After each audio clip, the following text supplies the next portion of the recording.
It's a Super Bowl rematch twice over. It's the coach. This is week 2 of the NFL on EA Sports. Coming up, no Joe Montana, Ken Anderson, or even Boomer Esiason. But we've got a rematch of Super Bowl 16 and 23 between the San Francisco 49ers and the Cincinnati Bengals. I'll see you at halftime with a look back at some games from earlier today. But now, let's get up to Cincy. Standing by, Brandon Godden and Charles Davis. Coach, it's dreary and miserable throughout much of the Midwest, but we've got football to perk up our spirits. That's the good news. At Paul Brown Stadium, that's where we're at here in Cincinnati. The enthusiasm of this Cincinnati crowd in full effect a moment ago as their Bengals took the field to the delight of this sold-out crowd. And they're all set as they'll match up with the San Francisco 49ers. Hi again, everyone. I'm Brandon Godden. To my left, Charles Davis. And, Charles, you focus on this Bengal team entering play. They come in off a good win on the road, and now they hit the home opener at 1-0. And going back through the tape, I thought they looked pretty good last week. It was a solid win, a comprehensive win. On the other side of the field for the visiting 49ers, they come into this one after a loss in the opener, and they're in for another tough test here. And what a battle for an organization to look at your schedule and see 2 road games to start the season and not have a letdown immediately. You've got to fight against that. They've got to come out ready to play.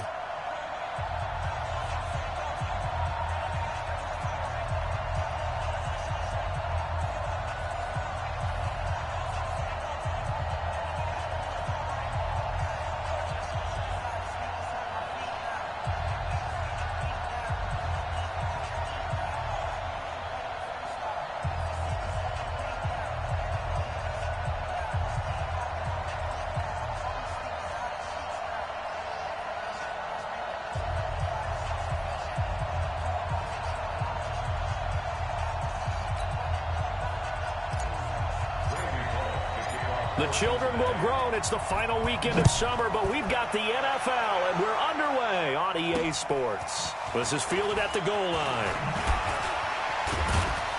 And he will be marked down right there at the 20-yard line.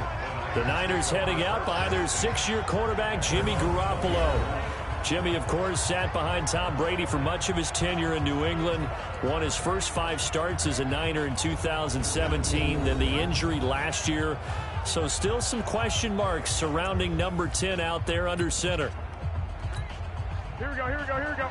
Like 20!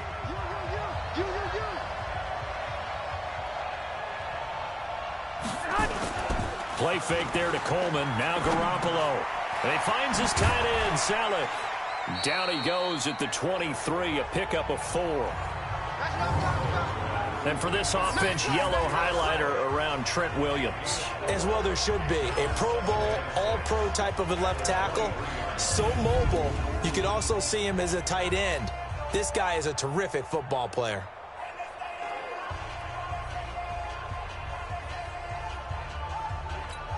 Here we go, 4 yards on that last completion, so that sets up 2nd and 6. Throwing now is Garoppolo. Hooking up here with Trent Taylor. And he's able to get out to the 32, brought down there. That one a first down pickup of 8. They've got good playmakers on the offensive side of the ball. I don't know what happened last week to really hurt their performance and hold down their production, but I would dare say that this week in practice, there's a lot of talk about how they're going to increase their proficiency. And that was a good start getting the playmakers involved. You mentioned that to me pregame. That's what they did there. Yeah, I think a lot of people think the coaching staff really gets on them, and that's how they motivate them. Most of these guys are self-motivated. They have a lot of pride in their performance.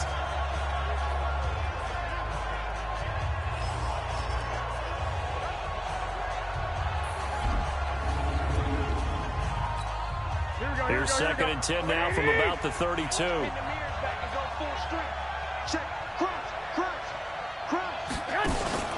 On play action, now Garoppolo. That's going to be caught by Samuel. And he gets us to the other side of midfield across the 45 before going out. That's a good chunk of yardage. It's going to be canceled out. And we always talk about hidden yardage in a game. That's going to count as that because now it doesn't go on the books, but now they have to make that up again, don't they? Now a deep ball here, hauled in just past the 50. And they're going to have this across midfield and inside the 45. It's a gain of 34. So the big play gets them across midfield now for 1st and 10. A first carry for the former Falcon, Tevin Coleman. 2 yards on the pickup there. It'll be 2nd and 8. The last run good for 2. Here's 2nd and 8. Garoppolo going to hand this one to Coleman. And very little there. He might have gotten a yard. Yeah, I think he got a yard to the 41. They follow up the gain of 2 with a gain of 1 that time. Throwing is Garoppolo on 3rd down. On the screen, this is Coleman. And he's able to get it to the 33. Good enough for a 1st down. It's an 8-yard pickup and leads to a new set of downs. So they'll come up 1st and 10 now from the 33. The former Purdue Boilermaker, Raheem Mostert. And he is going to be stopped cold behind the line of scrimmage. Calling a loss of 2 on the play. And it'll be 2nd and 12. A rare misstep on that last play because the drive has been strong, but now it's 2nd and 12. Now a toss left side into the hands of his tight end. And he'll maybe get back to the line of scrimmage, but no more than that. No gain that time on the completion, and it'll be 3rd down. These 5th-rounders, and to use him as an example, maybe you take a little bit of a flyer on someone, hope you hit goal. Exactly, because when you get into the 5th round, you're usually not counting on him to become a starter right away, but we've seen so many times 5th, 6th, 7th, undrafted free agents who come in and make their way, and in a big way. They added a lot of talent to a roster that really needed an infusion of youth. They got a very good infusion of youth. And they didn't really reach to get anyone as well. They stuck to their draft philosophy, got the best players they could at the time they were drafting, and inserted them into their lineup. Now, if this was a clear day in September, I'd say this is well within his range. I'd feel very confident about this kick, but let's be honest about it. In these elements, the difficulty level gets ratcheted up by at least a factor of 5. Cincinnati now ready to take the field.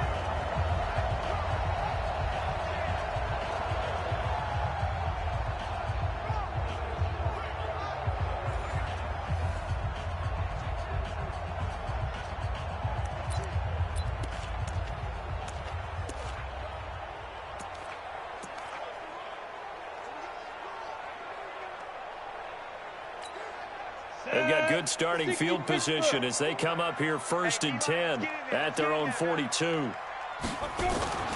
They'll try and start this drive in the air. And this will be incomplete. Physical play on the football there, and it's 2nd down. It is tough to complete pass against zone defenses. The windows that you see open, they shrink pretty rapidly. How about being able to hit a moving target against a zone before the next guy can get there and make a play on the ball? Not easy for any quarterback, no matter the situation. Nowhere to escape, and he goes down. Faster! Faster! Now on 3rd and long, they'll look to throw. He's going to air it out deep for Green. And that'll be incomplete. Well, they took their shot all right, but it comes up empty, and it's 4th down. Well, that certainly looked like something that they discussed all week in practice getting ready for this one. Take the big shot right out of the gate. At worst, you'll open up the defense a little bit, loosen them up, have them back on their heels. Here we go. Here we go. Here we go. And San Francisco gets set to go here. Last time out, they had that long 50-plus yard field goal that they missed. And I'm sure on their sideline they're thinking to themselves, okay, do we still want to try one if we're in that position again? And I would dare say that the answer would be yes. They're going to have a lot of confidence in their kicker. But just to be on the safe side, I'm sure they told their offensive guys, can we get a little bit closer this time? Closer. Yeah, well, you know, I'd rather get in the end zone first and foremost. But if all else fails, less of a field goal attempt for him. Here we go, here we go, here we go.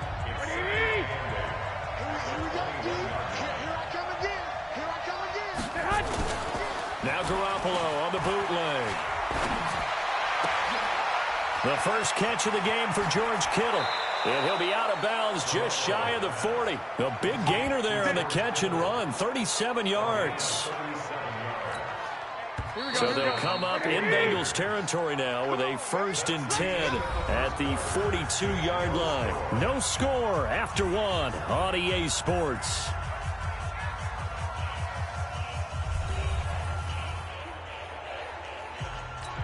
Here we go. Like 20. Blue day, blue day.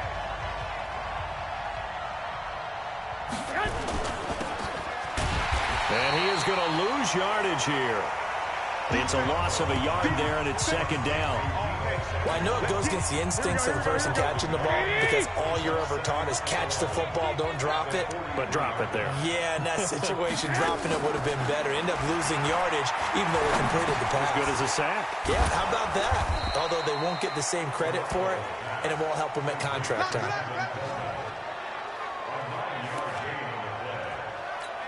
I know most of the time when the ball's in the air, you're thinking wide receiver, tight end, but running backs, they can be a big part of any passing offense nowadays. To throw, it's Garoppolo. He finds Coleman. And he's going to have the 1st down yardage as he's down at about the 30-yard line. They're able to convert with a gain of 4. Garoppolo now, 9 of 11 passing in this first half. He's got his guys a 1st and 10. They'll run with Coleman on 1st down. And he'll be out of bounds about a half to a full yard shy of the 5. Good yardage as he rumbles for 24 and a 1st. Some big plays in the passing game on this drive, and here's one out of the running game. So the passing game loosening things up. Now there's room to roam. Now a play fake here on 1st down. And this is going to be intercepted. Picked off by Von Bell.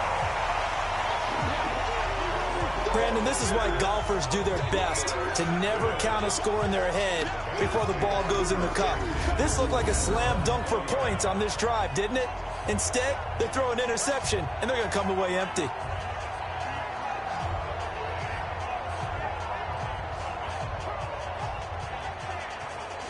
A reminder coming up later tonight, Sunday Night Football, a good one from Atlanta. Eagles and Falcons, 8:20 Eastern. And then tomorrow on Monday Night Football, Odell Beckham back in New York, back in MetLife Stadium. Browns and Jets, 8:15 Eastern on Monday night.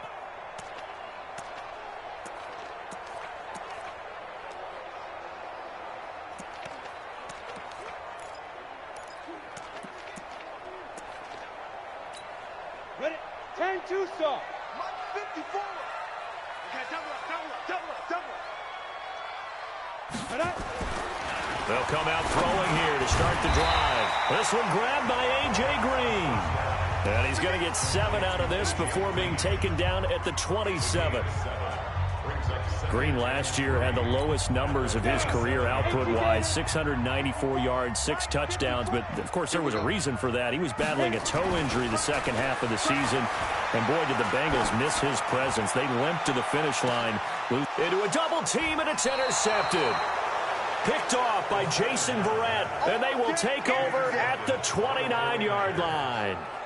CD, I know it's just his 2nd year in the league as a quarterback, but that's going to be one when he flips on the tape. He's like, I shouldn't have thrown that ball. No doubt about it, and his coaching staff will be emphatic about he shouldn't have thrown that ball. But remember, 2nd year, as you noted, on-the-job training, so he's got to take this feedback that he's getting, negative or otherwise, and turn it into positives moving forward. The San Francisco offense getting their last-minute instructions before they take over here. And the interception thrown in the red zone last time. We'll see if they can rebound. I just have to think the last thing he said as they went back out there was, don't do that again. What do you think? Here we go. What do you think? Yeah, I think that. I think that not only did he say that, but he also told him, let's put it in the end zone that it's supposed to be in, all right? The end zone we're trying to score. I know we're being a little bit facetious here, but the bottom line is take care of the football, and everything else should flow from there. Quick lesson, never ask the play-by-play guy a question. Hey, you're my partner. I know you're right there with me. He'll get a dozen there, and it's a 1st down, 49ers. Here we go. Wait, 80.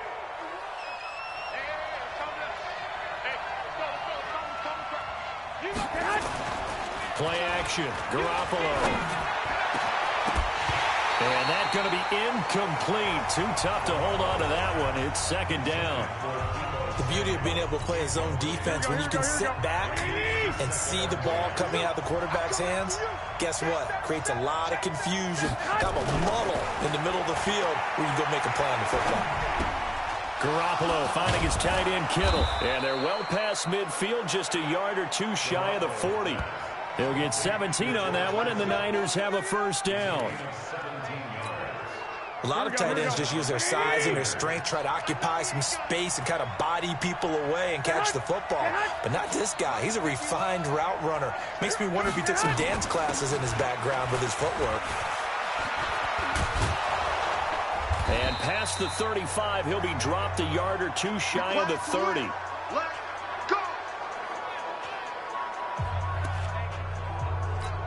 A reminder coming up at halftime, we'll head to Orlando. Standing by there, Jonathan Coachman. He'll have stats and scores from around the NFL in his second week of the regular season. Now this one over the middle into the hands of his tight end, complete. And he gets this one inside the 15, just a yard or two shy of the 10. That one good for 20 on the catch and run. This offense finding its legs now. Here's another 1st and 10. A gain of 3, second down. But that call makes sense because they've been throwing it well on this drive, and once again they show passing formation, showing the shotgun, and they ran out of it. That's a nice play by them. That is caught by the tight end Kittle. Touchdown, 49ers. George Kittle, his first touchdown of the new season, as his guys are first onto the scoreboard here this afternoon. And it was a tight window. He knew he had to rocket that thing in there. He got it done. And when you're able to complete one like that, your confidence has to just go sky high. You just mentioned it. Tight window, zings it in there despite excellent coverage. Result, touchdown.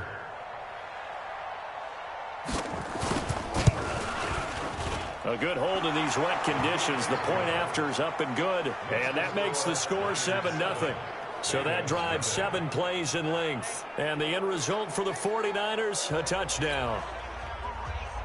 After the touchdown, it's Robbie Gould now to kick it away. This will be taken in at the 1. And he'll take it up past the 25 to the 26-yard line. Now the Cincinnati offense ready to see what they can do here. And threw an interception the first time they had the football, wound up leading to a touchdown the other way. How do you approach drive number 2? Going back to your game plan coming in, everyone has matchups that they like better than others. Where they think they have an advantage, dial up some of those plays. Try and go to those spots and get your offense moving. Let's go now. 30 base. 54 miles. Watch the run! Watch the run! Watch the run! Try to shake off the interception. He'll look to throw. Nowhere to escape, and he goes down. Now the Bengals going to use the first of their timeouts, as the stoppage will come with a little under a minute to go in this first half. Protection certainly going to need to be a bit better here on 2nd and 16. Second and long. And this one incomplete. Too much contact to hold on to that one, and it's 3rd down. This team is not going to make it easy for you. They're a physical group, and we just saw it there on that play. He came in, made the contact, just as he's trying to haul it in. An incomplete pass on that last play, and that means they'll need to come up with something here on 3rd down.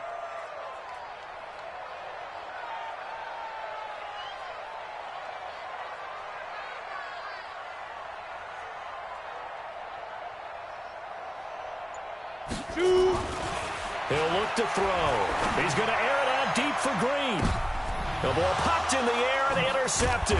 It's the former Seahawk, Richard Sherman, and his crew will take over at their own 45-yard line. Second interception for him now here in this first half. And you got to think he's a rookie, Charles. How much does confidence start to become a factor? I think that's a great question because that's what they're going to check on when he gets to the sidelines. The coach is going to check on it. His teammates are going to check on it because when you haven't done it before, it's not something that's part of you. you got to see how you're going to react. Let's see how he bounces back. Yeah, because 2 interceptions for him in college and a half. I mean, that just didn't happen. Tevin Coleman and the rest of the offense making their way back out. He's over 40 yards here in the second quarter. Been nice and effective for them, hasn't he? He has definitely been dependable, and really shouldn't underestimate what he's getting done here, because anytime you're on a pace that's going to approach 100 yards, you've really done some damage in an NFL game. And now he's looking just to add to his totals. Completes it to the tight end, Kittle. The 49ers now going to use the first of their timeouts as they'll stop it with 40 seconds remaining in this first half. Had the completed pass, but for no gain, stopped right at the line, so it's 2nd and 10. Garoppolo now. Looking right sideline, but it's incomplete. Not sure what you're thinking here, partner, but I believe the officials have done a nice job here getting together and then coming out and indicating that there was a receiver in the area. Absolutely, and he was in the area. Correct call made, no grounding. Able to haul it in is Kittle. Now San Francisco going to call their second timeout as the clock will stop with just under 30 seconds to go in the first half. Here we go. So from the 36 now, 1st and 10. I got you, son. Garoppolo again. Nowhere to escape, and he goes down. Carlos Dunlap, the Florida Gator, chopping his way to the quarterback. Now the Niners going to signal for their 3rd and final timeout as the clock will stop with 21 seconds to go here in the first half. Work to be done here on 2nd and 16 after the sack. Looking to throw. Garoppolo. This one into the hands of Kittle, the tight end. And they'll wind up getting this one all the way down inside the 20. They go play action here on 1st down. And he's going to go down. Couldn't get a throw off with the pressure. Maybe that was for the best, as that brings us to the end of this first half of play. So we have reached halftime with a touchdown. That's the difference on the scoreboard. As we'll head down to Orlando, that's where we find our man Jonathan Coachman at our EA Sports Halftime Report. Coach. Okay, Brandon, we'll get you back to you and Charles in a bit, but first it's time for a trip around the NFL following an eventful opening weekend. Let's see what's happening in Week 2. We start our tour up at M&T Bank Stadium. Baltimore playing host to Arizona. And it's the Cardinals who have the lead as they play the second quarter. Kenyon Drake, a touchdown run. From there, let's get to the Meadowlands to check on the Giants at home at MetLife Stadium. And they have the lead in that one over the visiting Buffalo Bills. Sterling Shepard, a touchdown reception. Lastly, let's get to Pittsburgh. Check on the Steelers at home at Heinz Field. And at halftime, they trail the visiting Seahawks in that ball game. 2 touchdown passes there for Russell Wilson.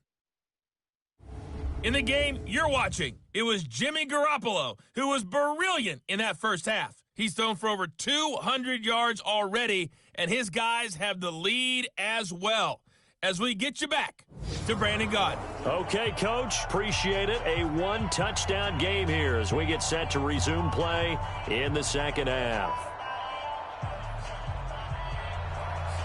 Forecast calling for more of the same. The rain set to continue as we are underway in the second half. This fielded at the 2. And he's up past the 20 to the 22-yard line. There he is, the man taking the snaps under center, heading out for the next possession. Bottom line, he's got to figure things out. He's completed 3 passes, but 2 of them have been to the wrong team so far. And when we talk about the best quarterbacks, we're usually talking about touchdown to interception ratio, aren't we? And 2 to 1 is acceptable, but the top line guys, 3 to 1 or better is what they're looking for. Now we're talking about interceptions versus completions. That's not a ratio should ever be in any discussion. 7 yards, the pickup on the pitch and catch. Able to get 7 on that first down pass play. 2nd and 3. 2nd and 3. Nowhere to escape, and he goes down. Eric Armstead, the defensive end, will get credited for the sack. On 3rd down, he'll drop to throw.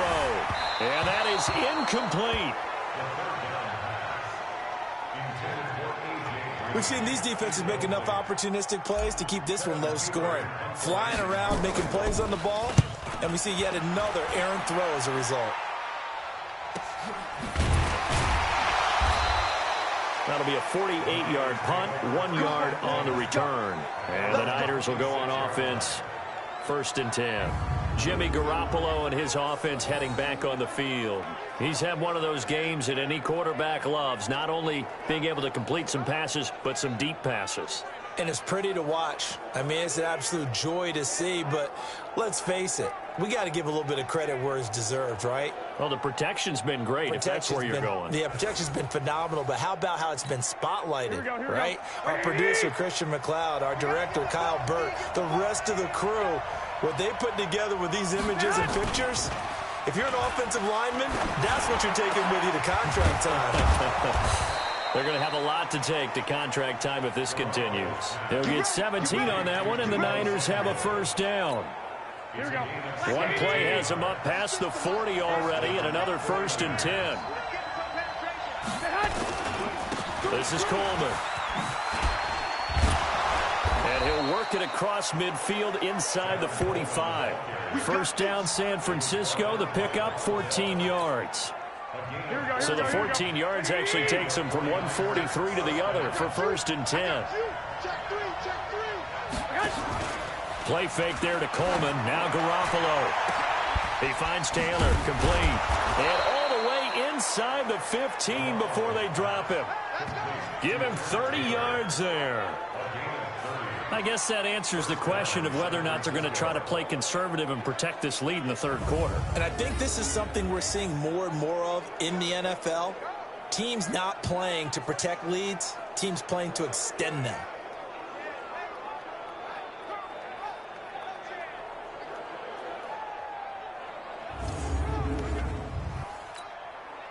So how about this for field position after the big play? Inside the 15 now as they come up on 1st and 10. They'll run on 1st down. It's Coleman, and that'll hurt the average a bit as this time they're able to get him behind the line. That's going to go as a loss of 2, and it'll be 2nd down.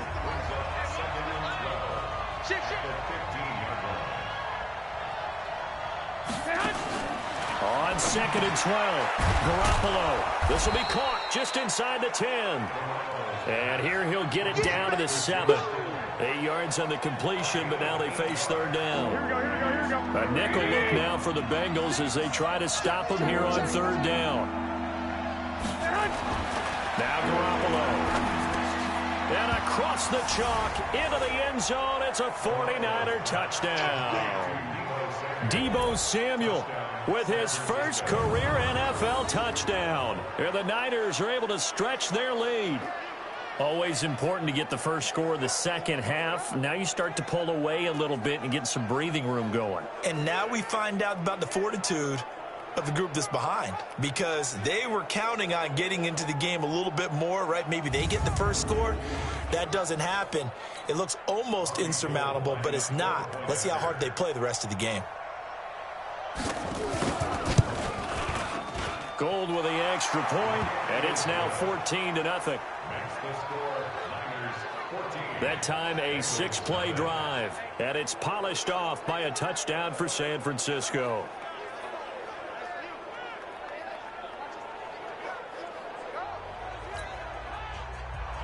After the touchdown, it's Robbie Gould now to kick it away. This will be taken in at the 1. And he'll get across the 20 before he's brought down at about the 23-yard line. Cincinnati now ready to take the field. These guys had to punt last time. It has not been a very fruitful game offensively thus far. They haven't even made a trip to the red zone. And I know that everyone's going crazy on that sideline because that drives you berserk to come off the field, not really move the ball well. As you said, not even get to the red zone, let alone, not even put points on the board. They've got to just take a deep breath, relax, try to figure out what is working, and call more of that. And got his man complete. That one goes for 30 yards. So the line of scrimmage moves all the way across the 50 now as they come up 1st and 10. Nowhere to escape, and he goes down. That huge loss on the sack makes this job much more difficult. It's now 2nd down and 22 yards to go. They try to throw on 2nd down, but this one is incomplete. He was looking for his favorite target, A.J. Green, that time. 3rd down here. I know coaches tell us all the time that having a powerful arm isn't the #1 thing they look for in a quarterback. But when you're trying to throw inside routes and you need to put some heat on it, it helps have the big gun. In this case, just nowhere to escape, and he goes down. Nick Bosa in there to record the 2nd sack of his young NFL career. Brandon, I think you understand the type of afternoon this offensive line is having. It is a long one for them. Long for you to spend it with me. Long for them trying to block those guys. They've given up a whole lot of sacks, and the speed and quickness of that defensive line is eating them alive. Fielded just inside the 20. A 48-yard punt, 7 on the return. And possession will switch hands, 1st and 10. And San Francisco gets set to go here. And for them, a touchdown their last go-around. Obviously, they'll be hoping to do that again. And when you start plotting for this drive, when you start thinking to yourself, okay, what are we going to do? You don't go away from what you did before because that worked, but you have to be prepared for wrinkles and counters because you know they'll make some adjustments. They'll start out on the ground with Coleman. And he gets this one just shy of the 40. They'll mark him down at the 39. 13 yards there and a Niner first. Now, this is an example of breaking down in defense because on a lot of these runs, he's getting past the point of attack, and guess what he's doing? Forcing the secondary guys to have to make a lot of tackles.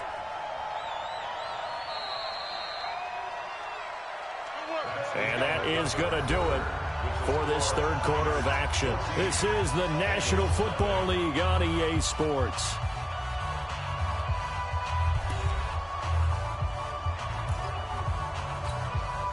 So from the 39 now, they'll come up on a 1st and 10.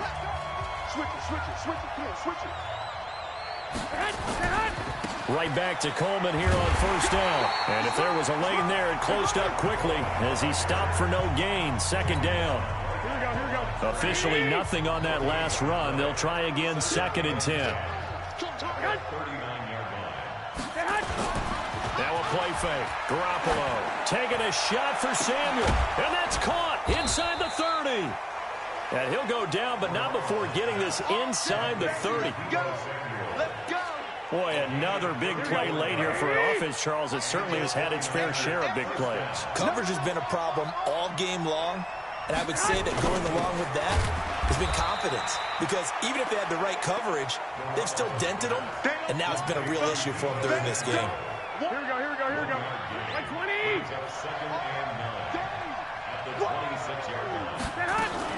Garoppolo on the draw to Coleman. And once again, not much running room, if any at all. Back-to-back stops make it 3rd and 10. The Niners on 3rd down. They've been near perfect, 4 for 5 to this point. This is 3rd and 10. To throw is Garoppolo. This one complete to Coleman. And down inside the 15 he goes. And he's got another 1st down as the tackle's going to be made at the Bengals' 13-yard line. Here we go. 180.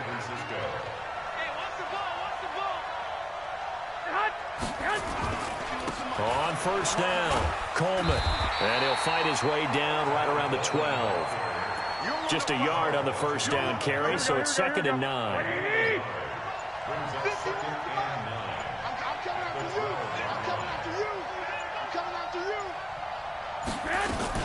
They will run again with Coleman.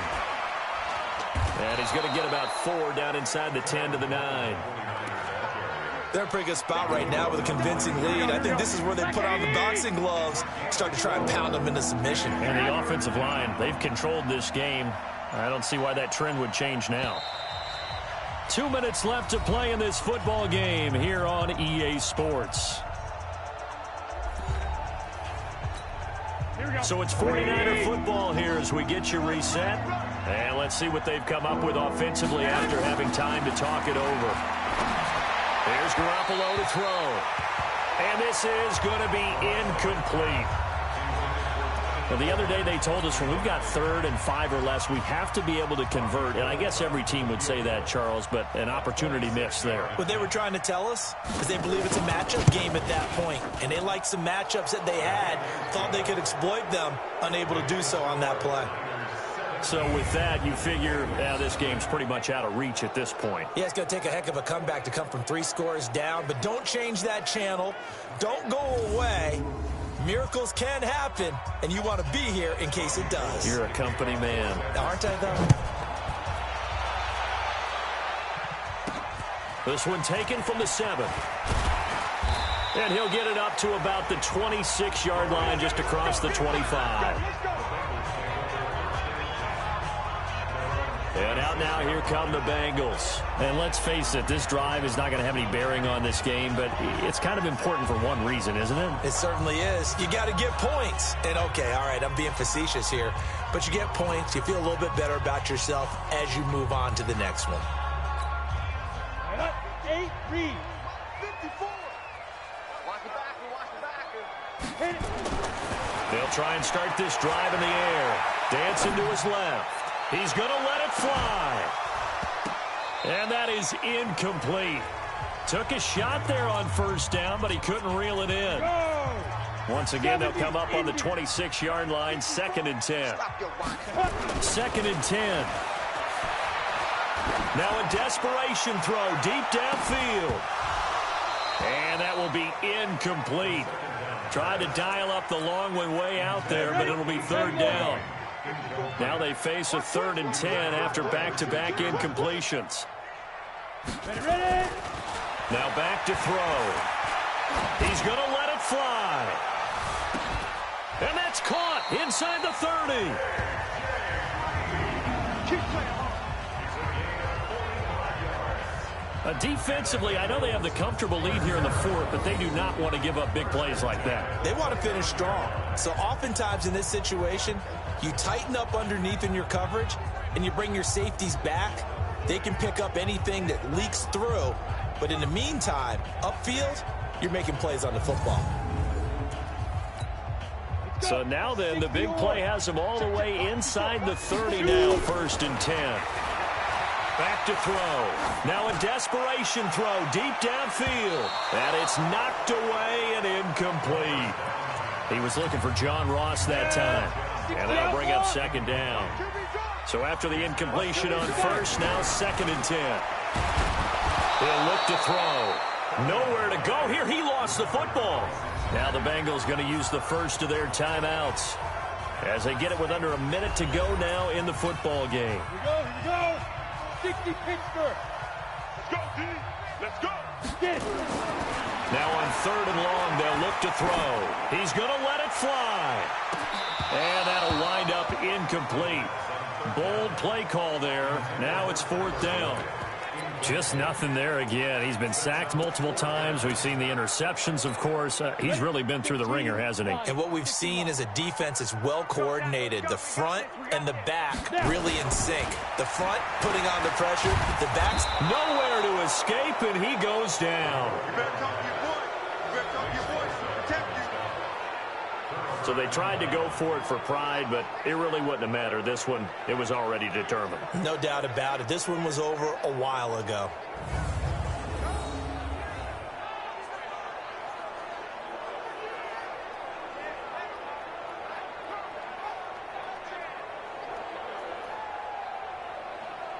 The 49ers offense now, they work their way back onto the field. And checking the timeouts, they do have 2 defensively, but no real need to use them as they're not going to be able to stop the clock after that.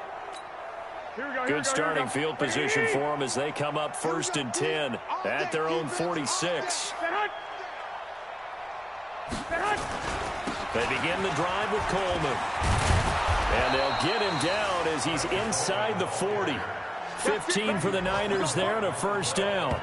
Well, remember, Tevin Coleman was in the 2-headed backfield in Atlanta during his 4 years there, along with Devontae Freeman. Now he joins a crowded backfield in San Francisco. But in Atlanta, he played under offensive coordinator Kyle Shanahan, and then, of course, Shanahan becomes a 49er head coach, and he made it a point to go out and snag his former running back because he really likes his 26-year-old ball carrier. So the victory here for San Francisco, and they did it in shutout fashion. Impressive. Would it be too bland of a statement to say they didn't have the greatest day offensively? I mean, did enough, though. Did enough. But, yeah, you're right. Most games, it wouldn't have been enough. So they've got to go into the locker room and applaud their defensive mates and say, guys, you really carried us today. We'll try and get you back next time. But as for today, you guys are nails out there. So for San Francisco, they did what they needed to do. They split their first 2 road games of the year, and they will head back home next week. Meanwhile, for Cincinnati, they will fall to 1-1, and they'll try to get back on track next week as they head up to Orchard Park to take on the Buffalo Bills. I'm Brandon Gaudin. Certainly have to thank Charles Davis, my broadcast partner, and our entire crew. We'll catch you next time right here. It's the NFL on EA Sports.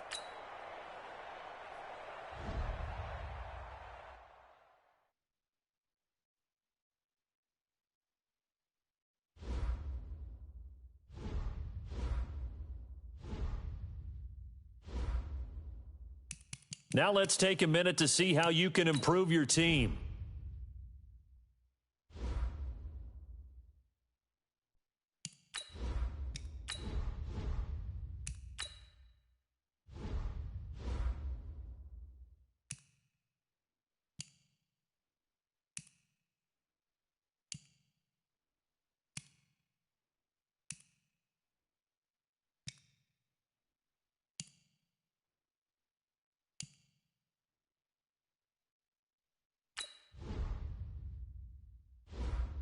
Start your week by installing your game plan.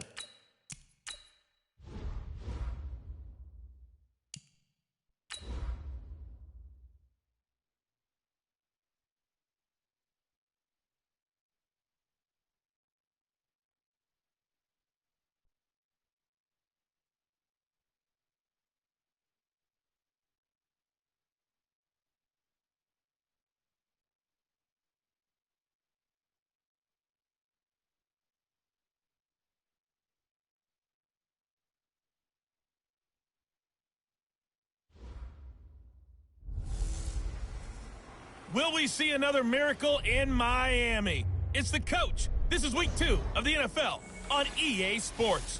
Coming up, a second straight home game to begin the year for the Miami Dolphins as they square off with their AFC East rivals, the New England Patriots.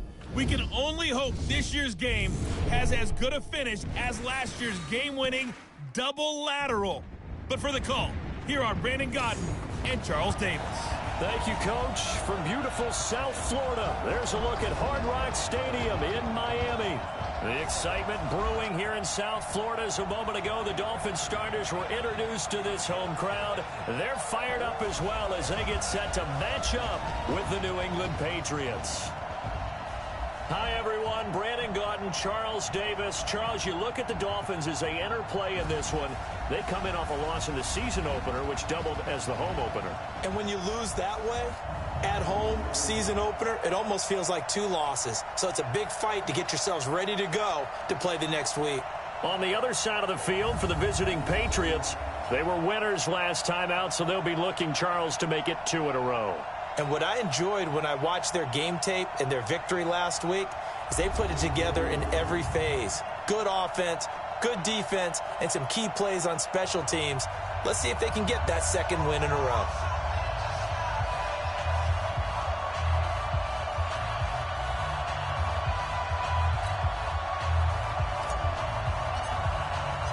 The children will groan. It's the final weekend of summer, but we've got the NFL, and we're underway on EA Sports.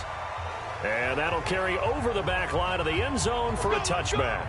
So now the Patriots getting set to take over on offense.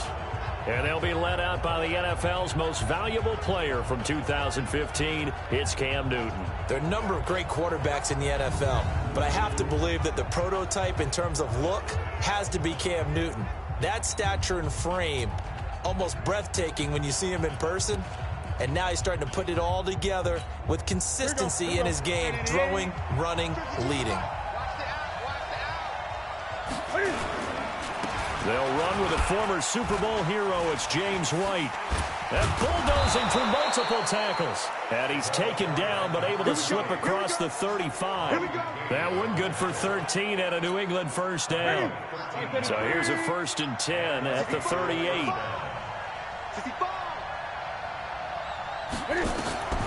From the gun, here's Newton. He's got a first down and then some at midfield. And gets it across the 50 and down to the 48. That one good for 13 and a New England first down. Back-to-back good plays have them on the move on first down.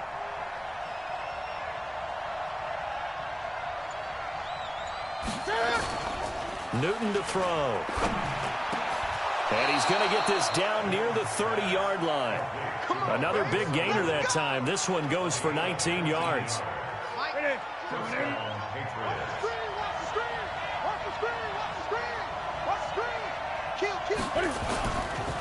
On the draw, it's White.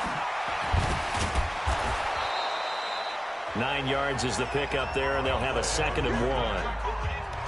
Charles, they won last week despite him not running the ball well. They told us need to get him going. Runs like that help. And they talked to us about leaning on him because, as you noted, last week they didn't have to. Still won the ball game. They leaned on other people to give them the yardage that they needed, but they really want him to be that guy, and that's what they're doing early in this game. 4 yards the pickup, first down. On first down, it's Newton. And this is caught. It's Edelman. He's down inside the 10 to the 8. And it comes on a gain of 8. Julian Edelman, his numbers from a week ago. 5 catches, 59 yards. And they think they have a matchup advantage in this one. They're going to try and find some space for him to work and make sure he touches the football. Facing a 2nd and 2 after that last catch, good for 8 yards. Newton now to throw. And that's going to be caught for a Patriot touchdown.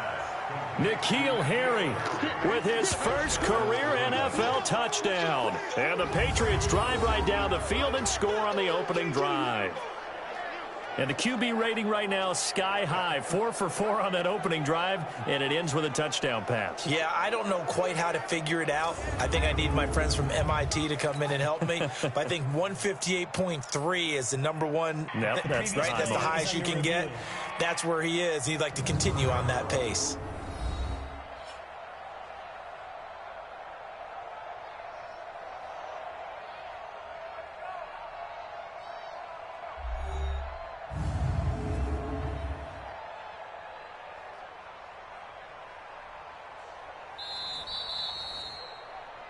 Newton's pass complete to N'Keal Harry. Touchdown, New England. They had to go to the monitor, get an extra look. That's what the technology is for. And this touchdown will count. Gostkowski with the extra point. And it's now a 7-0 game. So that winds up a 7-play drive all told. And it ends with a New England touchdown.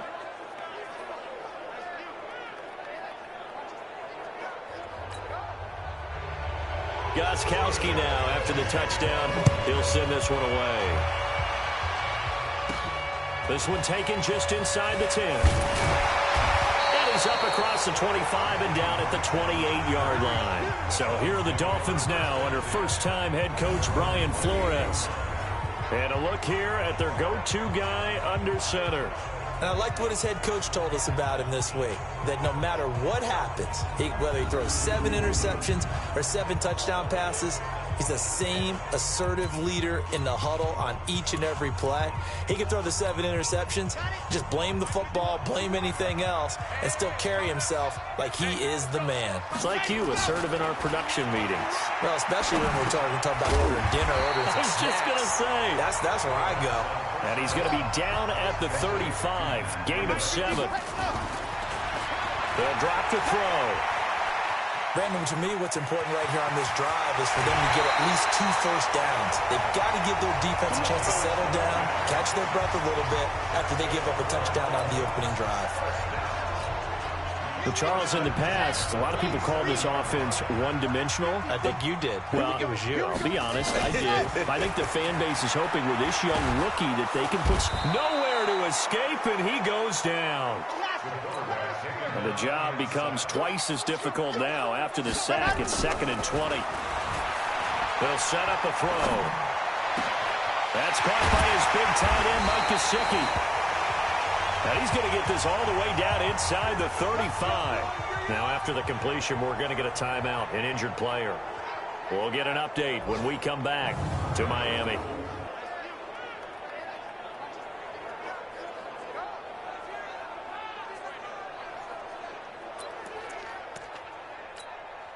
So the big play changes the complexion of things. Here's 1st and 10 just outside the 30. He'll look to throw. And that is incomplete. He couldn't hold on through the contact. Brings up 2nd down. A look now at the Miami offense. And the play of this offensive line is going to be so important in this game because we saw the sack a minute or so ago. They've got to be able to give their guy time to throw. That means communication and being physical is vital. Otherwise, this could be a long game.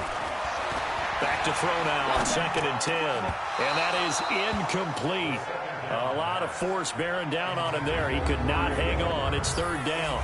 The starters defensively now for the Patriots. They find themselves just a couple of spots outside of the top 10 defending the pass, number 12 in the league. And since this is such a good unit of covering passes downfield, I think that last play is typical of what we might see. A lot of short passes, see if they can generate some run after the catch, but nothing doing on that one. This offense was on the move. Now 2 straight incompletions have them looking at 3rd and 10. They're going to look to throw. And that will be incomplete. Well, it certainly appears that they're going to try and keep getting him the football. It's the 3rd time they've looked in his direction.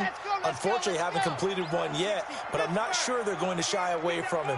They feel like they've got something there, and they want to capitalize on it. I think you're right. We're only in the 1st quarter, so a lot of opportunities ahead. And this is caught by Parker for a Miami touchdown. Devontae Parker, his 1st touchdown here of the new campaign, as his guys are on the board here in this 1st quarter. His 1st career touchdown pass, and, you know, it's cliche to say, but he's probably been envisioning this since he was a little kid. That's a cool moment. It really is. So enjoy the moment, enjoy the time, celebrate, save the full reflection for later, but make sure you grab someone on the sidelines and say, hey, make sure I get that football, okay? Extra point up and good by Sanders, and we are tied at 7. So that drive goes 8 plays, and it ends with a touchdown for the Dolphins.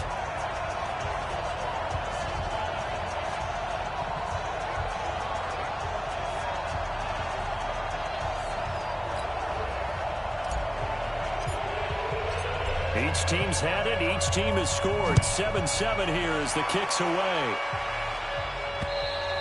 And this will not be returnable. It's out of the back of the end zone for a touchback. Out comes the New England offense to see what they can do this time. And they're hoping to redo their efforts in the last drive when they got into the end zone. And just think of what it's like now on the sideline, because when you score a touchdown, you have to go over and look at the tablet and see what you did on the last drive.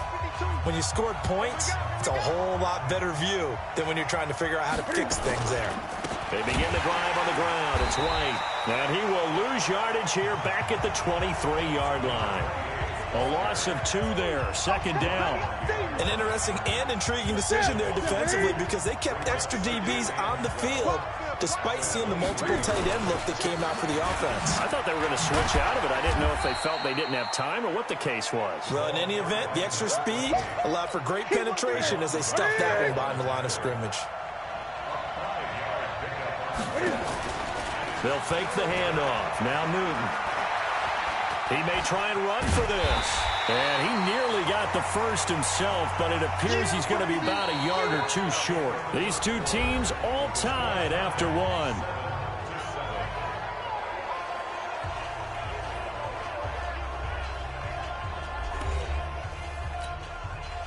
The Patriots send out their punter.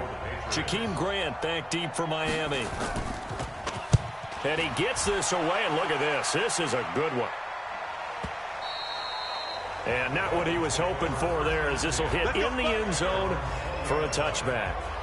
Out comes the Miami offensive unit now. They get set to take over. Last time they were out here, they had the benefit of good field position, led to a touchdown. This time, they're going to have to work for it. They are, but with that last drive that culminated in a touchdown, I think they carry that confidence into this one. Doesn't matter where you start with the football now, they have to feel great about their opportunity.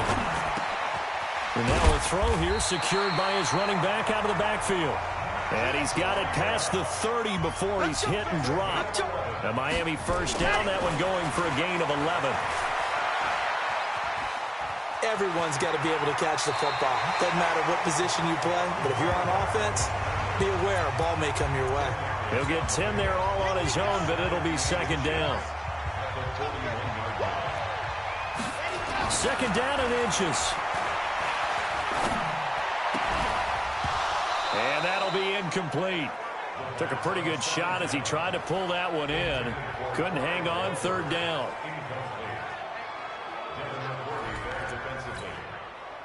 An incomplete pass on second down leads us to third and inches. They'll set up to throw. They'll get this into the hands of Breida. And taking it across midfield and just shy of the 40. 18 big yards on that one, and a Miami first. They'll look to throw here. It's caught by Clive Walford. And they'll wind up getting this one all the way down inside the 20. 25 yards that time.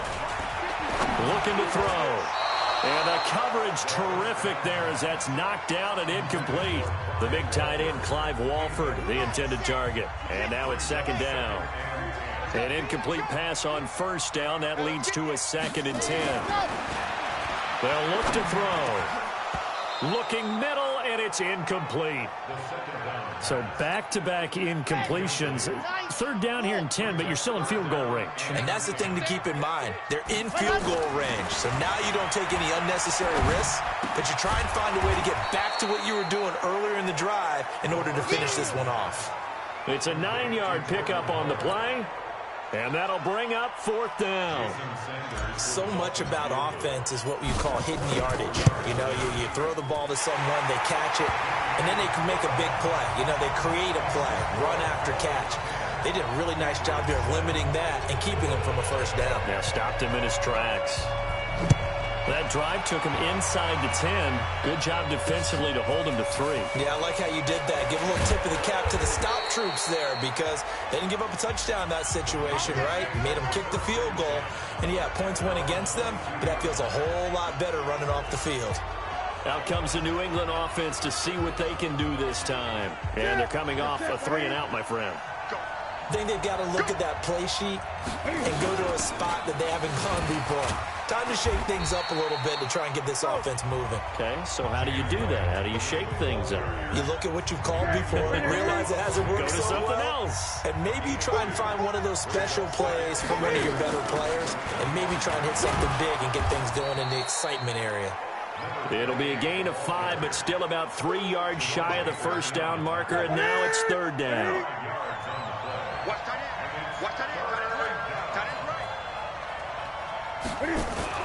They'll try to pick this up on the ground with White.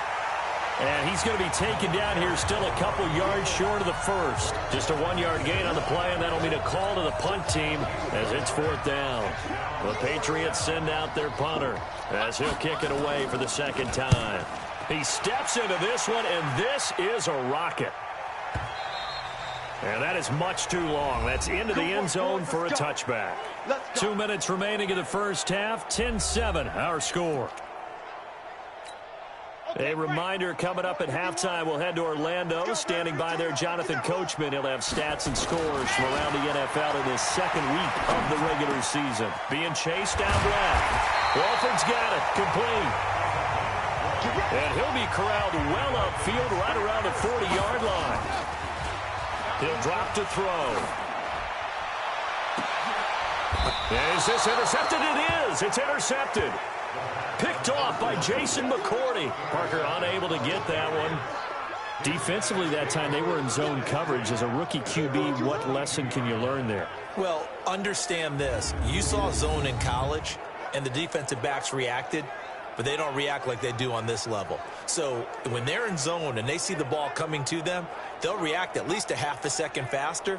You've got to know where you want to go with the ball and be decisive with it. Otherwise, the end result can be something you don't like. Out comes the New England offense to see what they can do this time. They punted last time they had it. What steps, Charles, do you think they have to take to make sure they don't do that again? Well, let's just go to the football 101, the trade expression 101. Win first down. Make 5, 6, 7 yards on first down and make it a 2nd and 3, 2nd and manageable. Keep accumulating first downs that way. Keep moving the football. You don't want to get behind the sticks because then the defense has the advantage. Mohamed Sanu is a guy that is often overlooked because he just quietly goes about his business. But how about last season? Had a career-high 838 yards on 66 catches, and he can also play wildcat quarterback for you as well.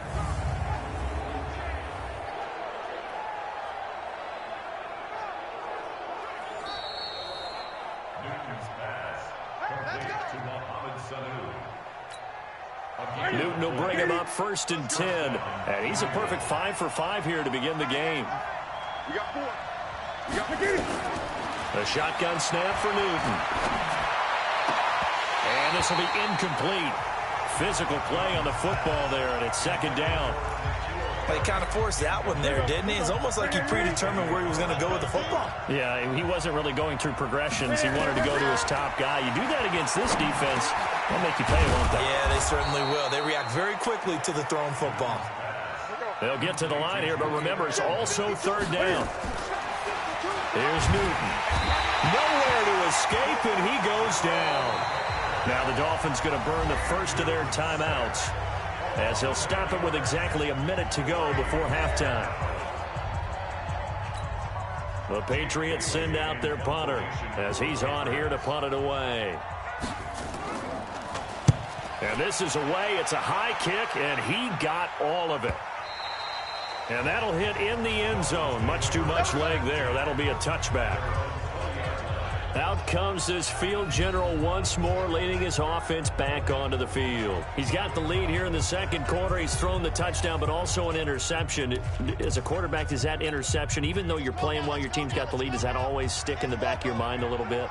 For the best ones, it just upsets them that they did that because they don't think there should be any blemishes on their record. They think that they're way better than that. So your confidence gets tested a little bit. Being able to go back out there, maybe throw another touchdown, that'll tamp that down in a big way. Yeah, like I said, he's looked pretty good to this point.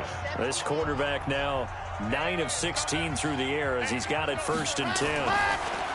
Back to throw here. That'll be complete to Breida. And he slips up past the 45 before being tackled. Now the Dolphins will use the last of their timeouts as they'll stop it with just over 40 seconds to go in the first half. Back-to-back good plays have them on the move on 1st down. Nowhere to escape, and he goes down. Jamie Collins. The blitz works to perfection as he gets in there to dump him for a loss of 8. This offensive line. And he's going to go down again. Now the Patriots going to use one of their timeouts as it'll come with 15 seconds to play in the first half. Need something from deep in the bag of tricks here after 1st and 2nd down went backwards. It's 3rd and very long. Buying time to his left. He's going to let one go deep for Parker. And that is incomplete. 7 seconds remaining.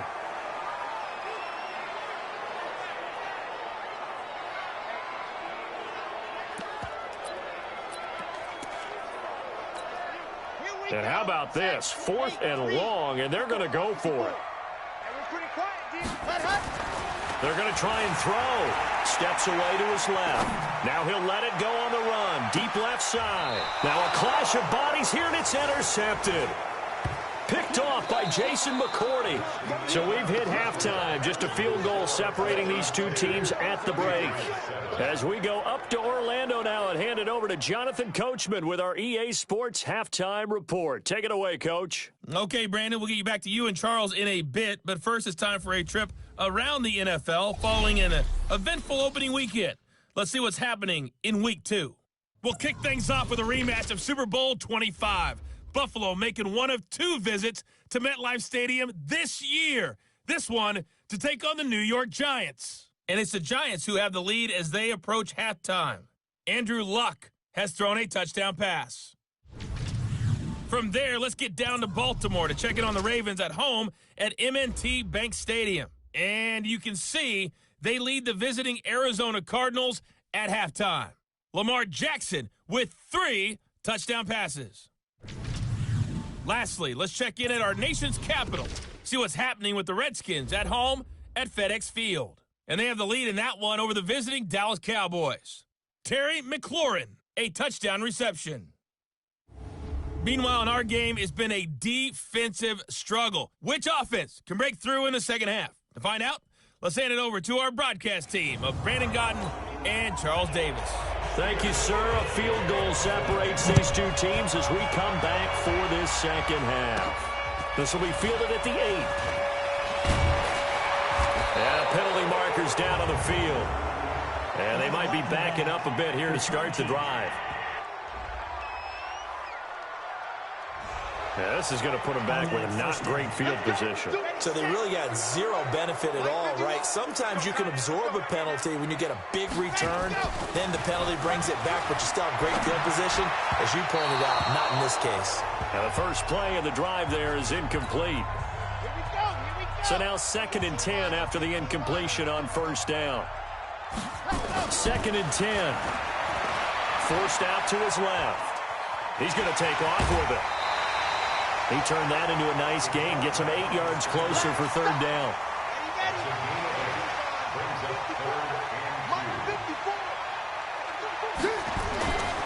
They'll go to the air here on 3rd and 2. And they get him down, but not before he takes it across the 40-yard line. Give him 15 yards on that one, and the Dolphins have a first down. He'll look to throw. And he whips that one incomplete there. He was looking for Matt Breida out of the backfield. And that'll bring up 2nd down. Here now is 2nd and 10, again from the 41. Now back to throw. Dancing to his left. He'll try and run it. Well, apart from Kyler Murray, not too many mobile QBs in this year's rookie class, but some good scrambling there to get the first. So into Pat's territory now. Here's 1st and 10 at the 48-yard line. Back to throw. Now he'll dump it underneath to his running back. Complete. Now after the completion, we're going to get a timeout, an injured player. We'll get an update when we come back to Hard Rock Stadium.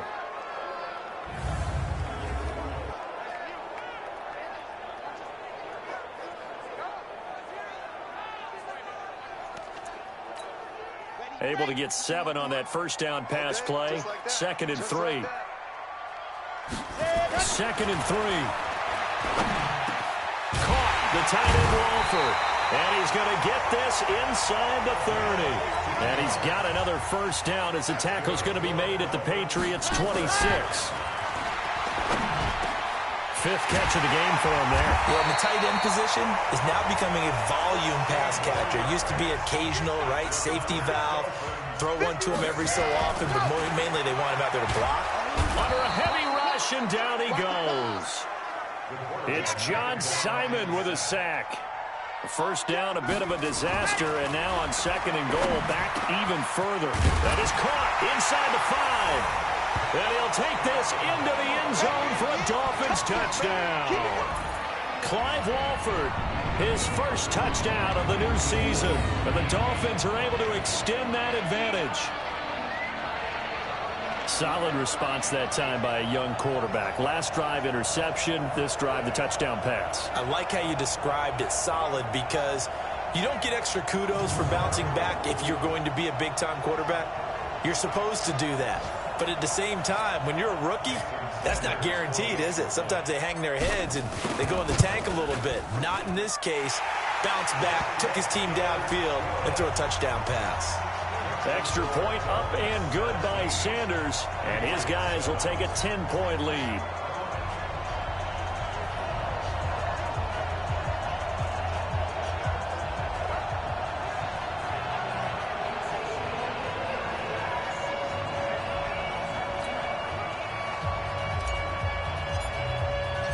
The kickoff team on the field now as they will send this one away. And they will not get a chance to return this one as it's through the end zone for a touchback. Here comes the Patriots offensive unit. They'll have it first here to begin the third quarter. And their halftime hole now even deeper. And they need a big drive here just to answer the first touchdown of the second half scored against them. They were down at the half. Now, as you mentioned, they're down a little bit bigger, but no time for discouragement. Just got to get back to it, right? Put your shoulder against the boulder and start pushing and try and get back to where you were to start the half. On first down, a running play ends up going backwards as he won't get close to the line of scrimmage. In fact, he's going to lose 4 yards. You know, despite the scoreline, I think they've got to like where they are here. They're on the road and just one big play away from getting right back in this game. I'm going to follow right along with you because the spot they're in now is a credit to their defense. They've kept them in it by making the plays that they've made, and that just means you're one big score away from being right back there. Now, the question is, can this offense step up and make that play? Because that's been an issue for them in this game. I liked his effort there. He got it done on his own. But let's face it, he puts defenses in a really stressful spot when he takes off and runs because a lot of guys have coverage responsibilities. Good job of rallying, though, because I thought when he first took off, he might pick up the first down. Returnable for Grant. It'll wind up being a net of 41. 9-yard return, 50 on the punt. And it'll be Dolphin football. Now here's the signal caller getting ready to lead this offense again. He's playing pretty well. I don't think it's necessarily him changing up something he's doing, but that O-line, they've got to protect him better. They do. They've got to make sure that they give him more than enough time in order to find targets downfield. And sometimes what happens when these things are going on is that the field general will step up and say, hey, that's on me, guys. I didn't get rid of it fast enough. Anything to try and relax them a little bit and take some pressure off because they do know who they are trying. Yeah, well, we've seen the 4 sacks so far in this contest. Nice work to get 7 out of that, and it's second down.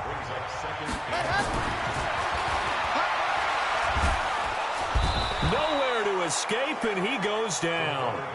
Lightning speed there from the safety, Devin McCourty, on the sack. On third down, he'll drop to throw. And it's caught by Parker. Call that a very strong gain of 24. He's such a good route runner. Shows it there on third down. Very proficient and a good pass. And you know what I've observed over the years in the NFL? The better a route runner you are, the more confidence your guy's going to have in you to go to you in important times because he can trust you being in the right spot, and they connected there and picked up a first down.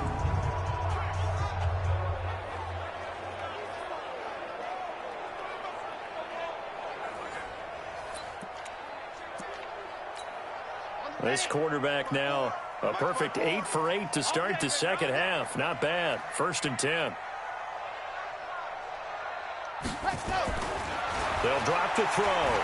Being chased out left. Gets this to his running back, Jordan Howard. And taking it across midfield and inside the 45. And that is going to do it for this third quarter of action. We'll return with more after this. This is the NFL, and it's on EA Sports. Okay, ready? 51. It's been a long day for you. Back to throw now on first down. Buying time to his left. And that will be incomplete. Would have been a big hitter if they had connected. Instead, it's second down. So second down, still 10 yards to go. Ball on the 43. He'll look to throw. Steps away to his left. He's going to take off with it. Oh, no, he lost the football. But this will fortunately wind up out of bounds. Now the Dolphins going to burn the first of their timeouts. That'll leave them with 2 remaining. We'll be back after this. Come on, set. 50. Wait. They'll look to throw here on first down. Forced out to his left. That's going to wind up a loss of a full 3 yards on first down. Well, this is something I may never understand. I don't get why a quarterback under duress who has a chance to get rid of the ball and save the yardage keeps it and runs out of bounds. Instead of an incomplete pass and no loss of yardage, it's a 3-yard loss. Throwing again on second down, but this time it's incomplete. The Dolphins on third down. They've hit it 50%, 3 of 6 to this point. This is going to be 3rd and 13. Completes it to the tight end, Smythe. Oh, no, lost the football. But fortunately, he's able to recover his own fumble, and that could have been trouble. Inside the red zone here, they'll look to throw. And he can't quite get there. Tackled down at the 1. 15 yards last play and 15 yards here this go-around. Another nice pickup through the air, and I think a lot of people might expect them to run the ball in this situation, Brandon, but with this lead, they're electing to throw the football. Swings, slants, quick outs, things that they consider safe. No gain there as he kept it himself at second down. Another shot from the 1 on 2nd and goal. It's a quarterback sneak. And they'll bring him down after just a short pickup. Call it no gain on the keeper, and it's going to bring up a 3rd down. And the question now, can the Patriot defense hold firm again on 3rd and goal? Call it no gain on the keeper, and it's going to bring up a 4th down. Defense didn't budge on 3rd down. Now what are we going to see on 4th? We are soon to find out, but does this feel like old school football or what? Oh, right? Yeah. This is an old-fashioned goal line stand. I know what I would call on offense. I would go for it.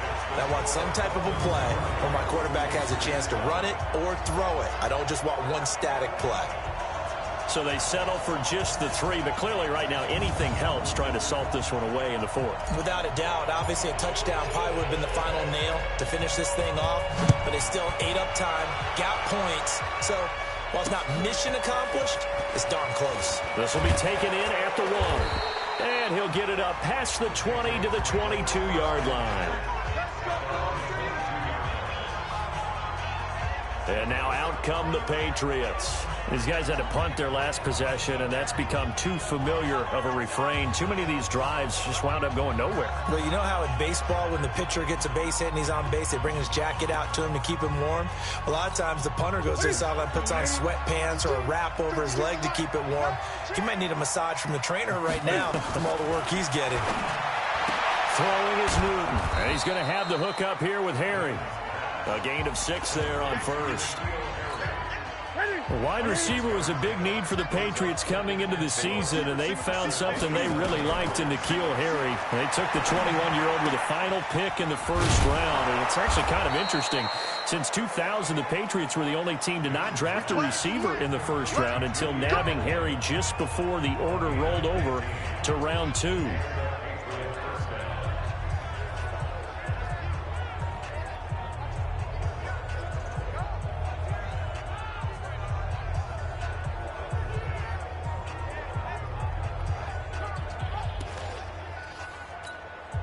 So the Patriots with a football as we get you reset. And let's see what they've come up with offensively after having time to talk it over. Back to throw, Newton. It's caught. This is White. It'll be a 2-yard gain, and that'll make it 2nd down. Now Newton. Short play like that in this situation this late, that's a win for the defense. No doubt. And I remember something Coach Madden used to talk about all the time. Sometimes you can't just take what the defense gives you. You have to take what you need. And in this case, the offense is taking what the defense is giving them, not what they need. Cam trying to rally his guys to the line as quick as he can. Throwing again on 2nd down. Newton will get this one out to Rex Burkhead. And he stopped right at the 25 after a gain of 5. Now it's Newton. One thing I think that's safe to say defensively, the tackling's been really good. And because of that, it's been very, very hard for them to move the ball because you're not getting the benefits of run after catch. You're tackling them almost on the spot. That means you have to run extra plays, harder to move it. Here we go on 4th. Newton. He's got Sanu. And down inside the 15 he goes. Now the Patriots going to use one of their timeouts. as they'll stop the clock with 24 seconds to go in the game. Here's Newton. It's complete. James White. And he's brought down just outside of the 10 at the 11. Now the Patriots will use the second of their timeouts as they'll stop it with 17 seconds to go in the game. Looking to throw again on second down. Newton. And this is going to be intercepted. It's the Pro Bowler Byron Jones. Intercepted. Come on, Doc. We got this.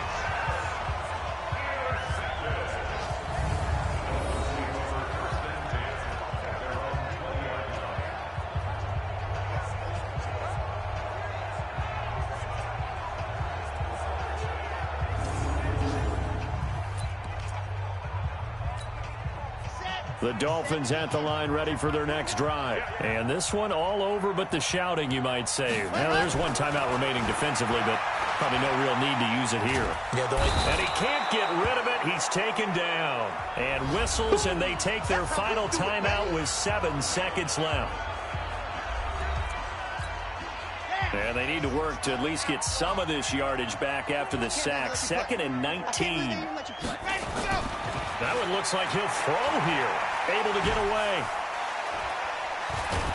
And he's going to go down right near the goal line. The officials look at each other. They're going to mark him at the 1-yard line. So a victory here for the Miami Dolphins. And, you know, it wasn't a shutout. They did give up the points in the first quarter. But second, third, and fourth quarter, they held them scoreless. Brandon, if you throw a shutout for quarters 2, 3, and 4, you can win a lot of games in this league. And this felt a lot like, almost like if you say baseball, and the pitcher goes through the lineup the first time and the hitters get to see him, and then they come out after that and the bats start blazing, right? I think they saw their best stuff in the first quarter and just shut everything down from that point on. What a great, convincing performance.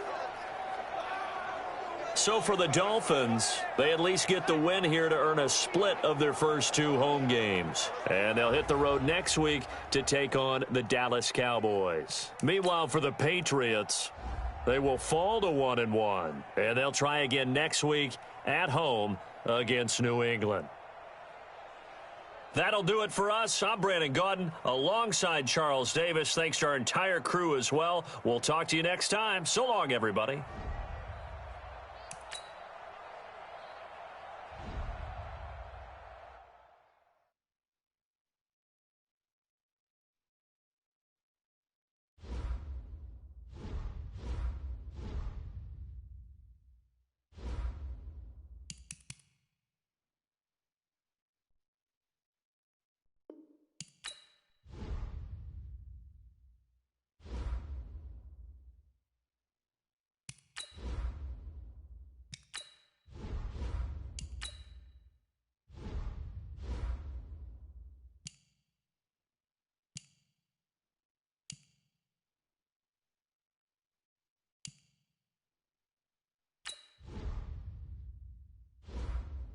Start the regular season by selecting your season goal.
Hey, everybody, it's the coach, and this is Madden 20 on EA Sports. Straight ahead, we'll see the most valuable player of 2018, Patrick Mahomes, and the Kansas City Chiefs, as they take on Derek Carr and the Oakland Raiders. I'll be back with you again with scores around the league at halftime. But kickoff right around the corner. And standing by to call the action, here are Brandon Gaudin and Charles Davis. Coach, it is a building that has seen it all through the many years of its existence as EA Sports welcomes you to Oakland, California. The pregame festivities here in Oakland have to be seen to be believed. This crowd in silver and black, they are fired up as their Raiders get set to face off with the Kansas City Chiefs. Hi again, everyone. Alongside Charles Davis, I'm Brandon Gaudin. And Charles, we look at the Raiders here entering play. They've been buoyed by getting 2 home games right at the start, and they come off a good victory in Week 1. Meanwhile, for the visitors here, the Chiefs, they come off a good win in the opener on the road, and they get a second road game here. Yeah, the schedule makers didn't really do them any favors, but if they can win here and get to 2-0 on the road, they could be well set up for the rest of the year.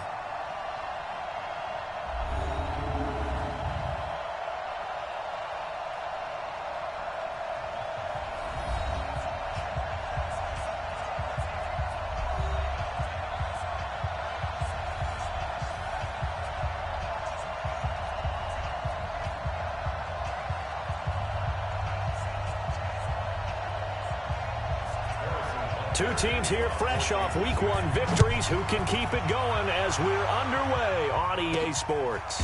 That's fielded in the end zone. And no run back here. This will be a touchback, and it comes out to the 25-yard line. Derek Carr is set and ready to roll as he leads the Raiders out onto the field. Carr in his 6th season, 28 years of age, former second-round pick back in 2014, and a lot of people feel this is a critical season for Derek Carr as a Raider. Remember, there were whispers that the Raiders might be in the market for a QB in the draft, even contemplated maybe making a run at Kyler Murray, but in the end, they stood pat with Derek Carr, hoping that he's the long-term answer.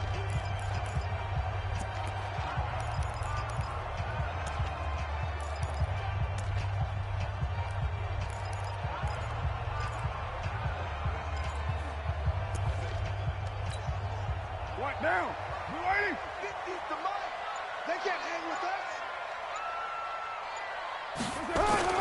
Throwing on first down is Carr. This will be caught. Tyrell Williams. And he gets this one just shy of the 40, down at the 39. 14 yards there on the first play from scrimmage. Now Carr. He's got a first down and then some at midfield. And brought down across the 50 to the 49-yard line. Give him 12 yards that time and an Oakland first down. Finding Williams once more, complete. And he is tackled inside the 40, not quite to the 35. Throwing now is Carr. Like Antonio Brown, Tyrell Williams came to the Raiders in March. Came up the coast from L.A., where he caught 41 balls last year with the Chargers. His best year was 2016 when the Chargers were still in San Diego. Over 1,000 yards, 7 touchdowns, and the Raiders really have high hopes for this 27-year-old receiver.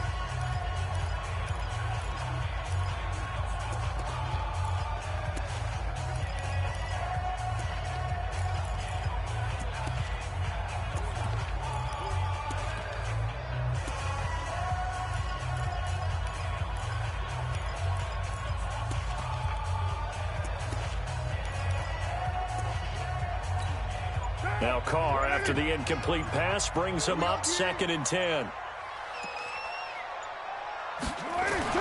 To throw again. Carr. He'll get this one complete to Zay Jones. And he'll be brought down with a first down as the tackle's made at the Chiefs' 19. Our game not even 2 minutes old, but a quick red zone opportunity. Nowhere to turn this time, and he goes down. Sacked back at the 29.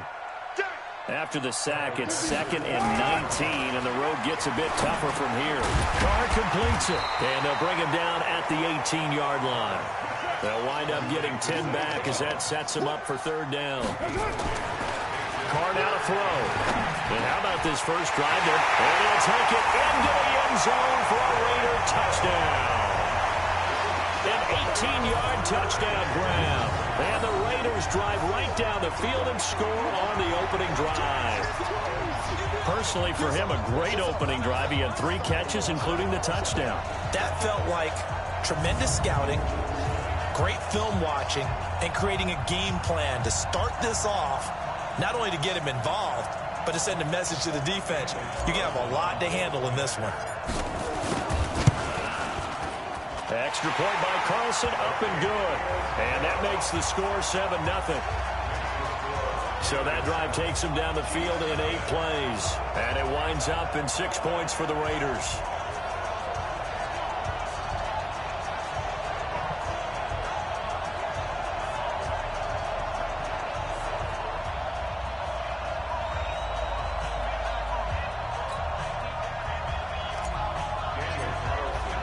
Following the touchdown, ready to kick it away is Carlson. This is taken at the 3. And good starting field position. He'll get this one all the way up to about the 35-yard line. So here are the Chiefs now under their veteran head coach, Andy Reid. Leading them out, the reigning MVP of the National Football League, Patrick Mahomes, in his 3rd season now out of Texas Tech. And few players have had the spotlight focused on them quite like Patrick Mahomes. But this is a guy that says he wants that attention. He's okay with a target on his back. We saw how electric he can be in 2018, and he wants to continue that into 2019 and beyond. And able to get this one across the 45 before he's brought down. It'll go as a gain of 10 and a Kansas City first down. Tremendous blocking by the interior of the offensive line. They didn't just gash him there. They blasted a gaping hole for him to gallop through. I think if he comes back to the huddle, he better be giving them a whole lot of credit and thanking them for that much space to rumble. 3 yards on the pickup there, and it'll be 2nd down. And quickly now, a look at the Kansas City offense. At one point, Kansas City thought they had a dilemma at the running back position in 2018, but Damian Williams came to the rescue. A big year for him, the highest yards per attempt of his career, and he scored 4 touchdowns in December as the Chiefs made a playoff run. From just shy of midfield, Mahomes. That one caught by Tyreek Hill. And he's going to have another first down as the tackle comes at the Raiders' 38-yard line. So here's a 1st and 10 now in Raider territory at the 38. Mahomes going to pull it out and keep it himself. Throwing quickly, Mahomes gets this out to Watkins. And they will eventually get him down, but he's inside the 5 all the way to the 3. It's a gain of 35. It's not a surprise when you read scouting reports and watch tape because you know he's a heck of a player. But he is so difficult to get down in the open field. They just want to get him the ball and let him do his thing. Shedding the tackle. And he's going to bull his way into the end zone for a Chiefs touchdown. Patrick Mahomes, his 3rd touchdown now on the year as his guys are on the board here in this first quarter. Heck of a start to his season. He had 2 touchdowns in the opener last week, another one here in week 2. Well, I don't want to call him a touchdown machine this early, but sometimes you get locked in, and you feel good about things. You get into that zone, and those touchdowns come in bunches. He may be off to that kind of a start. It's like he was shot out of a cannon. I would imagine success this early, great momentum going forward for the rest of the year. He keeps this up, they'll soon be chanting MVP anytime he touches the ball. Extra point splits the uprights, and we are tied at 7. The drive summary that time, 5 plays. And it was all capped by Patrick Mahomes using his legs to get in the end zone.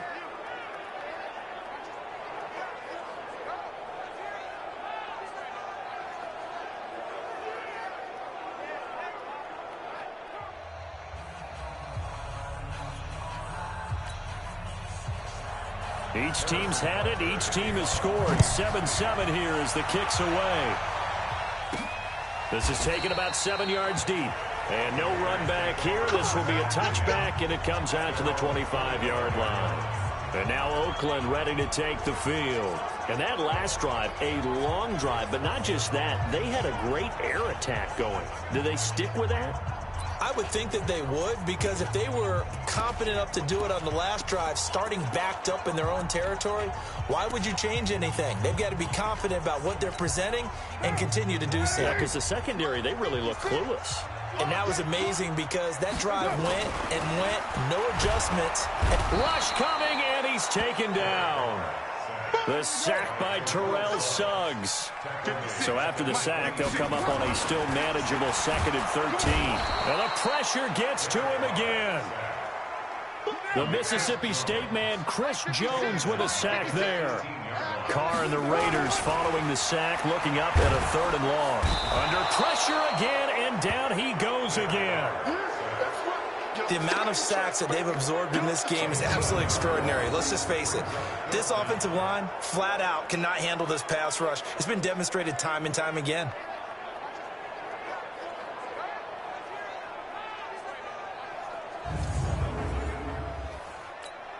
Here's A.J. Cole now, as his first punt will come from inside his own end zone. He only punted twice in the win last week as he gets this one away. So a change of possession here on the punt. And it's Chiefs football, 1st and 10. And now here comes Kansas City. The last possession, these guys were able to tie the game with a touchdown, and now they'll have a chance to move out in front. Yeah, let's give a big assist to the defense who got the ball back. The special teams went out there, handled things. They've got it. They've got momentum. I know they're eager to get out there and put it on display. The Chiefs in good position to start out as they come up 1st and 10 at the 40. Mahomes going to pull it out and keep it himself. And this is caught by Watkins. And a nice gain of 21 yards. So from the 39 now, they'll come up on a 1st and 10. 7-7, our score after 1.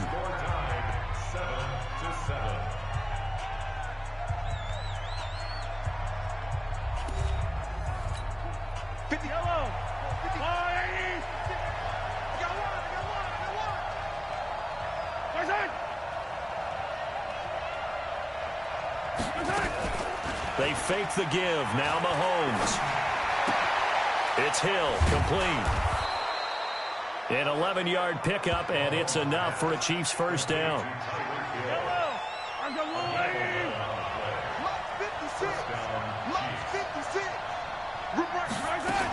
Now a first down carry. It's Williams. Give him 3 on first down. It'll set up a 2nd and 7. He's a 2nd-round pick, a solid 2nd-round pick. But when you're close to that first round, do you come in with a little chip on your shoulder? You definitely do, because now your money's not the same. But even more than that, it's the prestige. Everyone wants to be a first-round pick, and he thought his talent demanded that. And I do know some teams in the league that had first-round grades on him. And you take a look at this draft class from a season ago, really it grades out as a pretty darn good class.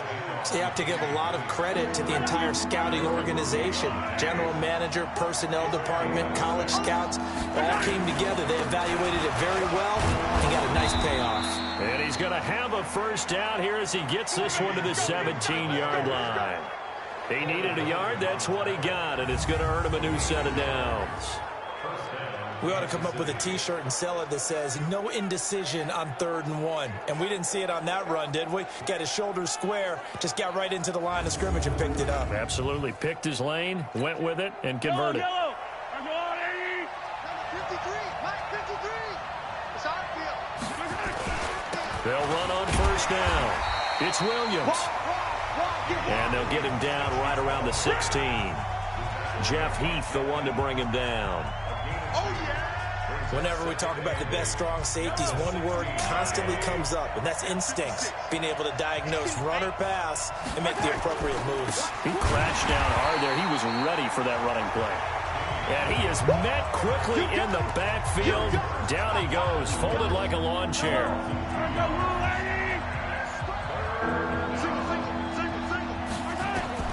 Throwing is Mahomes on 3rd. This is caught. Watkins. And stopped a few yards shy of the goal line at the 3. They're able to convert on 3rd down, and that sets up a 1st and goal. I think it all came together there. In-breaking route, drove it with excellent pace. Money throw right there to move the sticks. And he was able to shed the tackle, but the reserves come in for the stop. It's a gain of a couple, and it'll be second and goal. Second and goal from the 1. They'll try to run this one in. And he is in. Touchdown, Kansas City.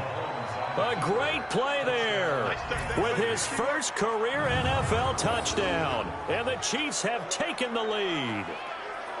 And that moment we just saw, always so special for any rookie, the first touchdown of his career. And there's nothing like anticipation, is there? You know he's been dreaming about it, thinking about it. It's been a part of every bit of his being. And finally, it gets done. He's got to feel great right now. Butker now to add the extra point.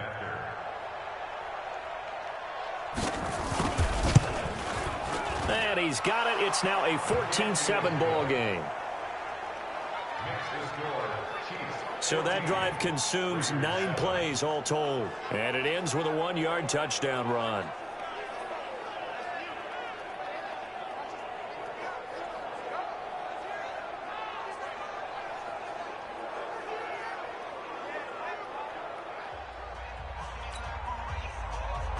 Now after the touchdown, here's Butker on to kick it away. This fielded at the 2.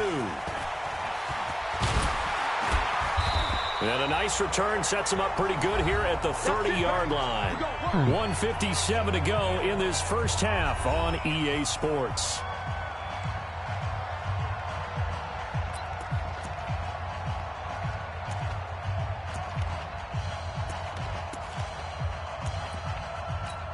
A reminder, coming up at halftime, we'll head to Orlando. Standing by there, Jonathan Coachman. He'll have stats and scores from around the NFL in this second week of the regular season. Now Carr. He'll rifle this one deep right side. And that is incomplete.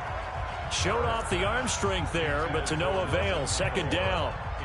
On every offensive coordinator, every play caller sheet, they have about 5 or 6 plays per game that they call shot plays or big plays, and you don't get many opportunities to dial them up, and they just did, and they drop it with a great chance to make a big play. That's going to hurt. To throw once more on second and 10. Carr got his man. That's Tyrell Williams. 14 yards is the pickup there at a Raider first. First down now, but the clock continues to move. Got a man open. It's Darren Waller. And he'll be taken down, but not before he works it past the 50. The Raiders going to use one of their timeouts as they'll get a chance to talk it over after picking up the first down.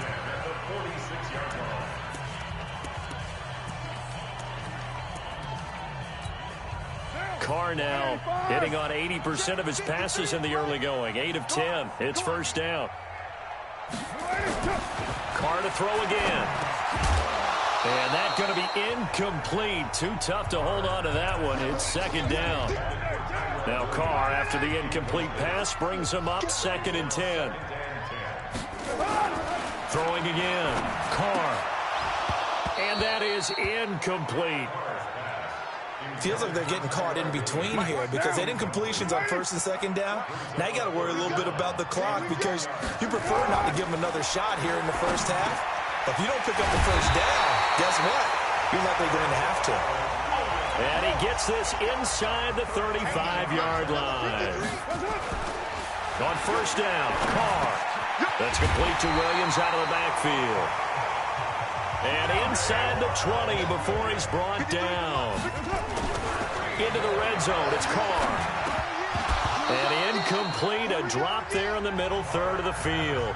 That'll bring up second down. Right up to that point, I was about to say he's had a pretty good half catching the football, but let's just be honest about it. He should have caught that one. And he knows that. That was one right in his breadbasket and one he normally catches.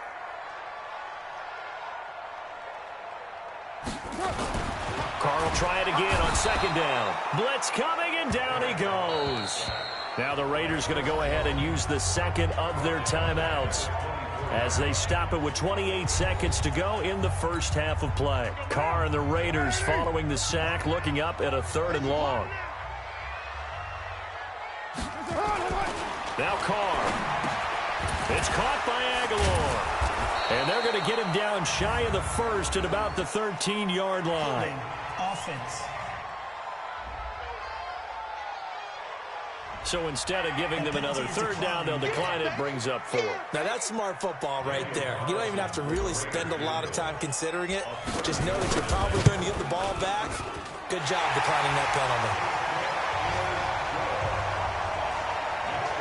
Last season for Carlson, bit of a strange rookie year. Won the Vikings job, then was let go week 2 after going 0 for 3, but he picked things back up. Remember, he was drafted to cure their kicking woes, and he ends up going 0 for 3 against Green Bay, including the potential game winner. Gets cut, picked up by the Raiders, 16 for 17 the rest of the season. I'd say at the end of the year, a pretty good success story. And this will be a touchback as that sails over the end line. Here's the Kansas City offense now as they get set to take over. You've got less than 30 seconds left here in the half. You're well on your own side of the field. What are we doing here, Coach Davis? Well, I'm trying something on first down, and it's something that's safe. It's something that's been done many times before. A lot of people say it's not even worth trying, but I'm running a draw. I'm running a screen. I'm seeing if something pops. And if it does, that can alter my strategy and potentially get me some points. And if it doesn't work, well, then you just run the clock out and go to the locker room. And defensively, they're just looking to keep him contained as they're able to get him down. They'll come up now 2nd and 4 from the 31. So we've reached halftime here in a 4-point game. As we send you cross-country to Orlando, Jonathan Coachman is there and has our EA Sports halftime report. Okay, Brandon, we'll get you back to you and Charles in a bit. But first, it's time for a trip around the NFL following an eventful opening weekend. Let's see what's happening in Week 2. We'll get started in the Mile High City. Chicago in town to take on Denver. And it's the Bears who have the lead. Nick Foles with a couple of touchdown passes. From there, we head east to Baltimore to check on the Ravens at home at M&T Bank Stadium. And they were winners in that one over the visiting Arizona Cardinals. A 10-point victory in the end. 24-14, the final. Lastly, let's motor up to the Motor City. See what's happening with the Lions at home at Ford Field. And they were winners in that one over the visiting L.A. Chargers. 28-13, the final score. Meanwhile, in our game, it's been a back-and-forth first half. Who can put it together in the second half? For the answer, we turn it back over to our broadcast team of Brandon Godden and Charles Davis. All right, Coach, thank you, and we welcome everyone back for quarter number 3. Ready for the start of the third quarter. The Chiefs have the lead and set to receive the football. And that'll carry over the back line of the end zone for a touchback. So here are the Chiefs to take over. They got the victory last week. That was against Jacksonville, and they lead this one as well right now. Out in front here, they've got it 1st and 10. Mahomes will lead the Chiefs up 1st and 10 at their 25-yard line. They start the second half here with Williams. He'll have a first down past the 40. A big hitter there, a first down gain of 26 yards. One thing that's great about watching him run, Charles, he doesn't hesitate. He got to the left side of his O-line and just went. So there's two ways to look at that. One, just absolutely unconcerned, just takes off and goes. But more the latter, I think, which is he has absolute confidence in the guys in front of him, the guys doing the blocking for him. He just takes it and goes with abandon. Defense. So that flag will cost him 15. And it doesn't matter anymore how you get the face mask. Any part of it, that's going to be 15 yards. Following the penalty, it's Williams. He'll get it inside the red zone, but only for a couple down to the 19. The last run got a couple. Here's 2nd and 8.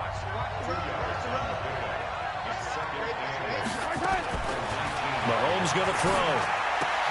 That's complete to Robinson. First target, first catch, and a first down. Now that was pretty. They executed that curl route versus zone coverage, and that changes things a little bit because against man, it's often a tight curl, tight, sharply run route. Against zone, you're just looking for that open spot, that dead area, so you may curl it a little bit. And he will take it on in for a Chiefs touchdown. Tyreek Hill, his 2nd touchdown on the season. And the Chiefs are able to extend their lead. Good start to the season for him. He had the touchdown last week in the opener and a second one in week 2 now. How about the pace he's already established, right? Not sure he can keep it up for an entire season, but don't burst the bubble because he thinks that he can. Do guys go into a season with a goal for touchdowns scored or yardage? What do you think? I think every single one of the guys who's going to touch the football, they all have those types of goals. They all have those types of thoughts. And then they just have to see how the season unfolds if they can stay with it. Unfolding so far so good for him.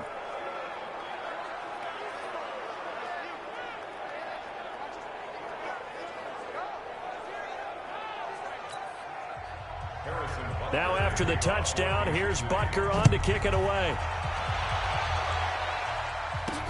This is taken at the 3. And not a bad return. Here he gets it out to the 25-yard line.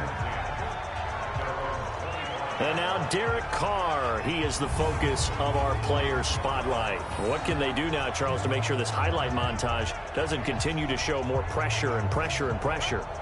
You feel like it always comes back to leverage, don't you? Who is going to win that battle of the offensive and defensive lines? Low man wins. We talk about that, but we think about it in a running game. Well, guess what? The same thing happens when you're trying to pass protect. Are you low? Are you balanced? Are you in a position where the pass rush won't bowl you over on their way back to the quarterback? They've got to reestablish that in order to try and keep their man upright. Because they have been bowled over a lot so far in this one. Carr and the Raiders come up 1st and 10 at their own 25-yard line.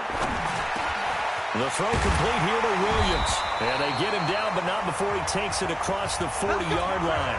Solid gain of 18 and a Raider first down. To throw is Carr. He's got it to Williams. And taking it across midfield and inside the 45.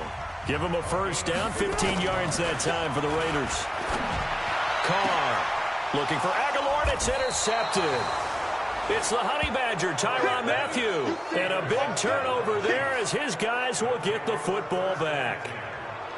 And that's a great example of ball skills right there, partner. You and I do a lot of games, and I can't tell you how many guys look to run with the football before they've intercepted it. So that's a nice job of focusing on the task at hand and coming away with the interception.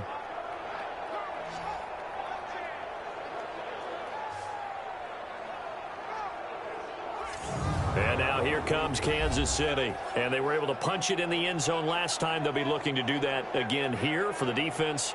Obviously, they'll be looking to stop them from punching it back in the end zone. It always is punch, counter punch, isn't it? And which team has the advantage? Well, let's just go back. Last time on offense, they rolled downfield, get into a good rhythm. You can see a little more bounce in and out of the huddle. You can see the sideline really get into the game. So defensively, you're thinking to yourself, how do we take that away from them? How do we get the advantage back? Let's see what they come up with. I think pressure is always the first way to go. You love pressure. I love it. Let's see if they dial it up this drive. So quickly all the way up at the 40-yard line. And he'll lose yardage on the play back at the 37-yard line. Call it a full 3 yards in the wrong direction there. Brings up second down.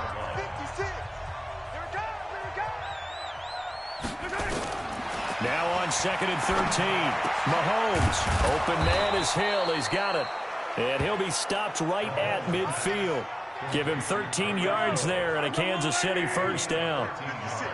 Mahomes will bring him up 1st and 10. And he's hit on his first 9 passes now in the ball game.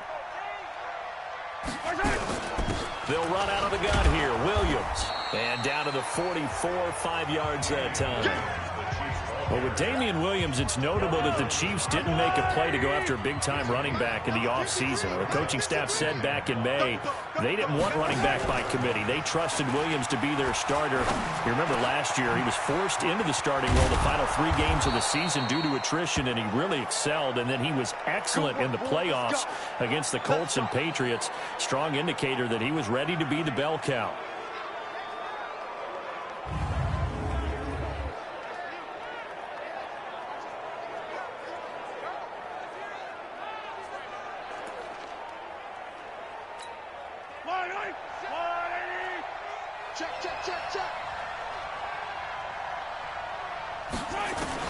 Operating from the red zone now, Mahomes. And he's lapped up, taken down, back at the 25. Maurice Hurst. Gets him for a loss of 8. What great push up front. Got to imagine the pass rush will be equally intense here on second down following the sack. It's 2nd and 18. And he's going to lose yardage and be backed up to the 25. Officially, it will go as a 1-yard loss, and that's going to lead to a 3rd down. 1st and 2nd down were a disaster. Both went backwards. Now it's 3rd and 18. They need something big. It's Kelsey on the ground. And the tackle made at the 13. He is well short of the first. 3 quarters have come and gone. And that'll do it for the end of the 2nd quarter. This is the NFL, and it's on EA Sports. Harrison Butker in for the field goal. A 30-yard attempt.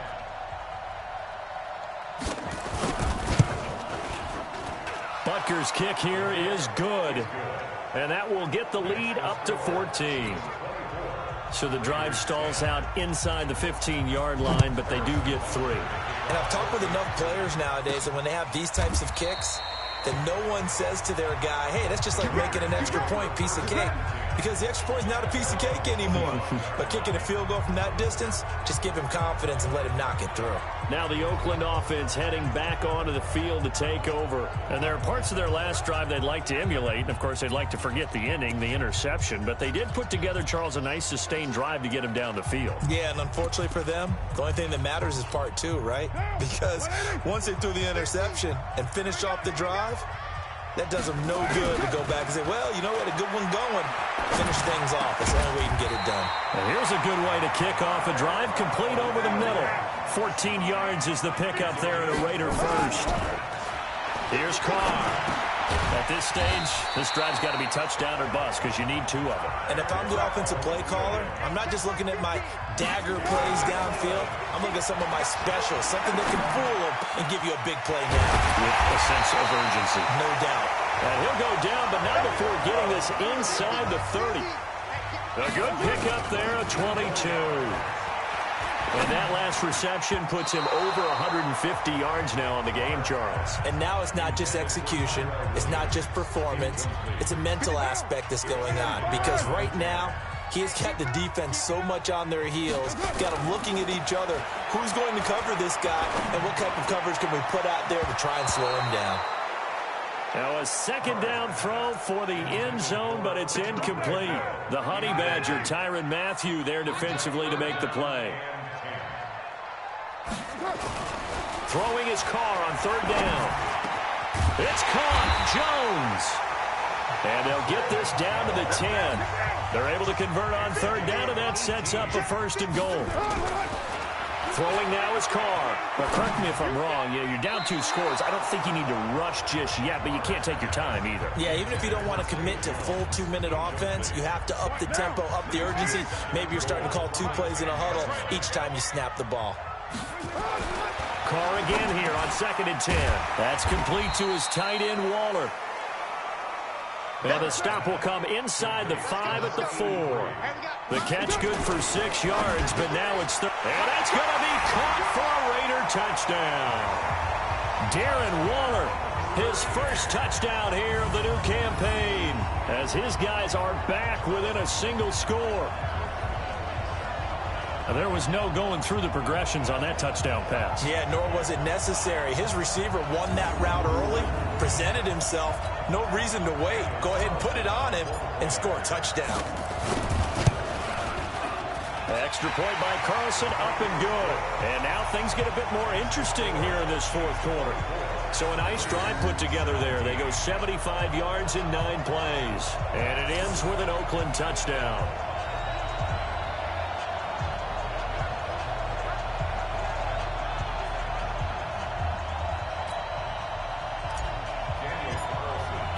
Following the touchdown, ready to kick it away is Carlson. This fielded at the 2. And it's a pretty good return here as he'll get it up to the 29-yard line. Here's Damian Williams making his way back out. And after a sluggish start, he's really bounced back. The numbers bear that out. And you're a baseball guy, partner. How many at-bats over the course of a baseball season? Oh, boy, four in a game. Yeah, about the 4 in a game. 4 times 162. 350 or so, right? Sometimes it takes a while for a guy to get going. That's my point. It's not the first few carries. You don't worry about that. As they go along, get that guy lathered up, get those blocking assignments down. Those 2-yard gains turn into bigger gains as the game moves along. And he's brought down after a very nice gain. A good pickup there, 21 yards. First down, Chiefs. Get the ball.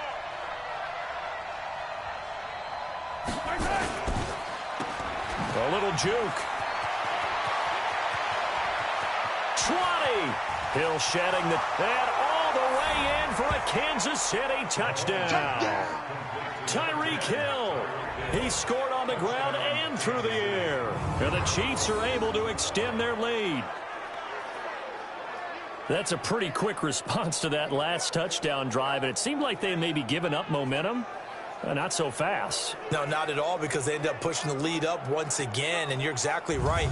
Thought momentum might have been shifting. Instead, they grabbed old Mo, didn't let him get to the opposite sideline.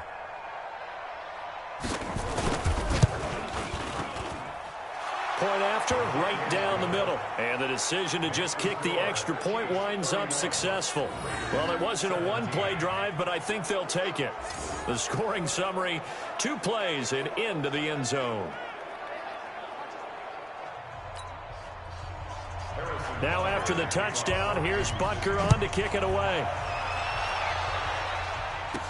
This fielded a few yards into the end zone. And no run back here. This will be a touchback, and it comes out to the 25-yard line. Tyrell Williams heading back out on the field now. Seems like the measuring stick for a receiver for a great game is 100 yards. Well, he's well past that now. And as we analyze how he's getting them, that's where it really becomes fun, because let's face it, they keep sending coverage at him, keep trying to put the pressure on, yet he finds ways downfield and finds openings. That's a really crafty receiver. They throw right away, and that's complete out on the right side. And this will leave him a yard short. Nice pickup of 9 yards on first down. To throw again on second down. Carr. And they'll get it out just short of the 45 at the 44. Derek Carr, 3 fourth-quarter comebacks for the Raiders last year, and they only won 4 games. Nowhere to escape, and he goes down. And they need to work to at least get some of this yardage back after the sack. 2nd and 19. Carr completes it. And he'll be brought down just shy of midfield at the 49-yard line. 2 minutes left to play in this football game here on EA Sports. So it's Raider football as we get you reset. And let's see what they've come up with offensively after having time to talk it over. Now a third down throw, but it misses the target, incomplete. This defense was definitely alert to the possibility of the deep ball, and they were more than ready for it. They've got the lead, 4th quarter. Maybe can expect more passes like that downfield.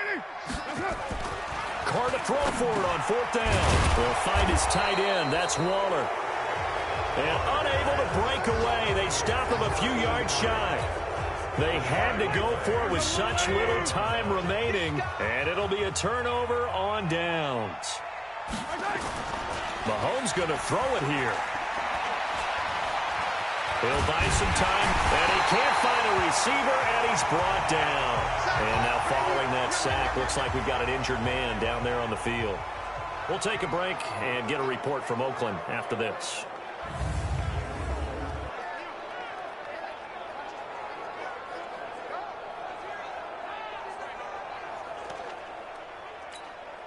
Now following the sack, they'll come up here on a 2nd down and 12.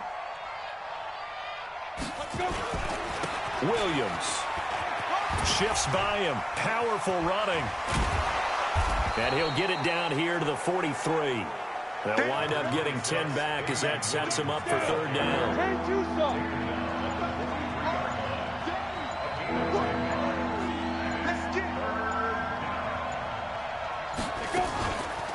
Again, it's Williams. That is not going to be any help as they dump him behind the line of scrimmage. The Raiders going to use one of their timeouts. As the clock will stop with 55 seconds remaining in the football game. Here's Dustin Colquitt now, as he should be able to pin him back deep here with his first punt. And this will depend on the spot as it sails out of bounds. And they'll say it sailed out at the 10-yard line. The field position game, such an overlooked facet, Charles, of an NFL game. But this offense, they're going to be pinned back. What an ideal punt. An ideal punt, and it leads to that term complementary football. Because them doing that puts their defense in a great spot, doesn't it? Gives them a chance. If they want to be aggressive, try and maybe get a safety out of this whole thing, it puts them in that position. On 1st and 10, here's Carr. This will be Carr, Tyrell Williams. And they take this up near the 30 before he's taken down. Now the Raiders going to go ahead and use the second of their timeouts, as they'll stop it with just over 40 seconds to go in the game.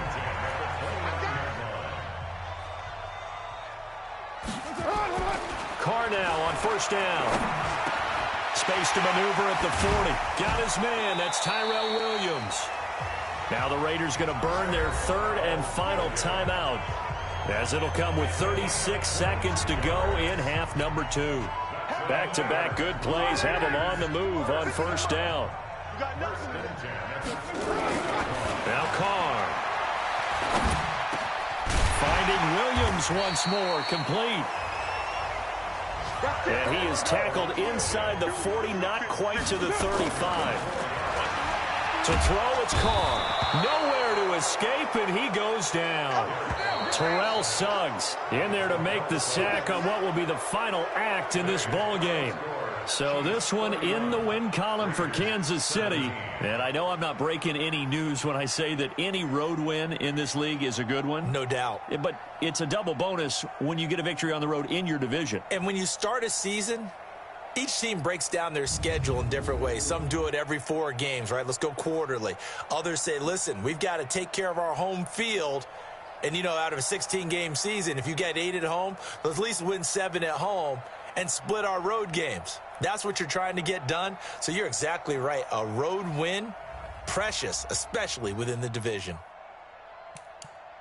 So for Kansas City, it's a dream start. 2 wins in 2 early road games. And they will head back home next week. Meanwhile, for the Raiders, they'll fall to 1-1. And they'll be off to Minneapolis next week for a look at new U.S. Bank Stadium and a date with the Vikings.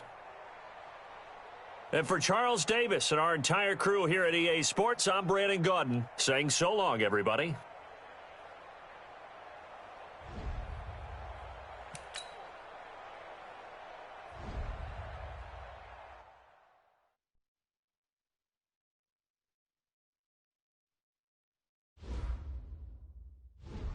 The players on your team earned XP. Quickly upgrade your team at the end of each game. Now let's take a minute to see how you can improve your team.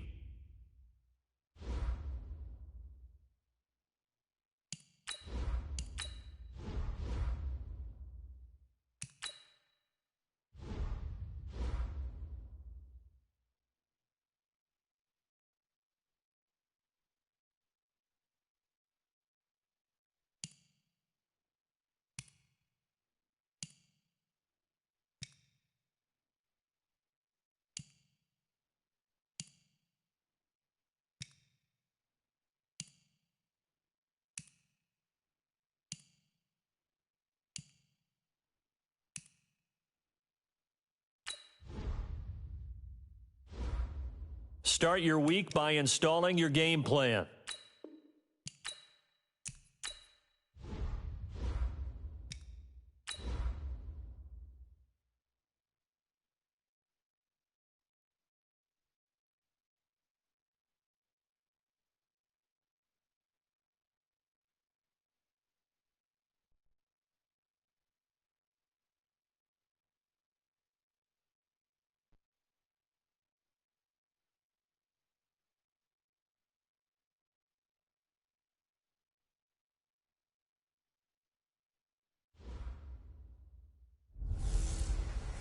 OBJ is back on Broadway.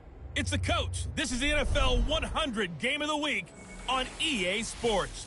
Coming up, it's not the Giants, but Odell Beckham makes his return to New York as his Browns get set to match up with the New York Jets. With that, it's a throwback to the very first Monday night game ever, way back in 1970. Standing by to bring it your way, Brandon Godden and Charles Davis. All right, Coach, the bright lights of Broadway just to the east of us, and we are under the lights as well at MetLife Stadium in East Rutherford. A few minutes ago, the hometown Jets were introduced to this sellout crowd, and it's a roar that could be heard across the river in Manhattan. They're set to go as their Jets will match up with the Cleveland Browns. Hi again, everyone. With Charles Davis, I'm Brandon Gaudin. And, Charles, you look at this Jets ball club. They were winners last time out, so they'll be looking, Charles, to make it 2 in a row. And what I enjoyed when I watched their game tape and their victory last week is they put it together in every phase. Good offense, good defense, and some key plays on special teams.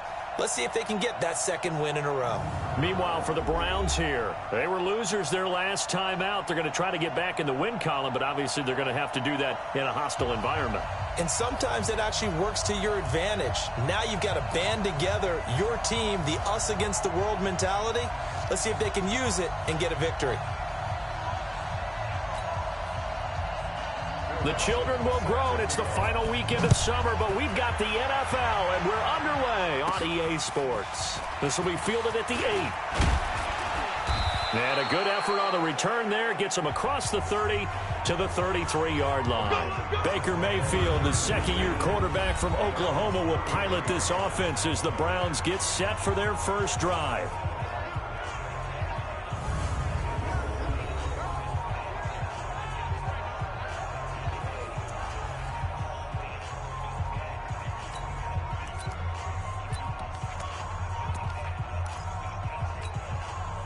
So they'll come up first and 10 now from the 33.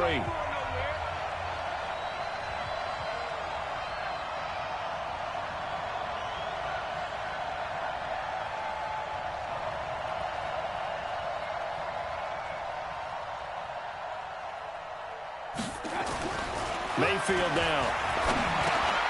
And he gets it to his running back, Nick Chubb. And they get him down, but not before he takes it across the 40-yard line. It's a gain of 10, and the Browns are going to get a first down. Now Mayfield. And it's hauled in by Austin Hooper.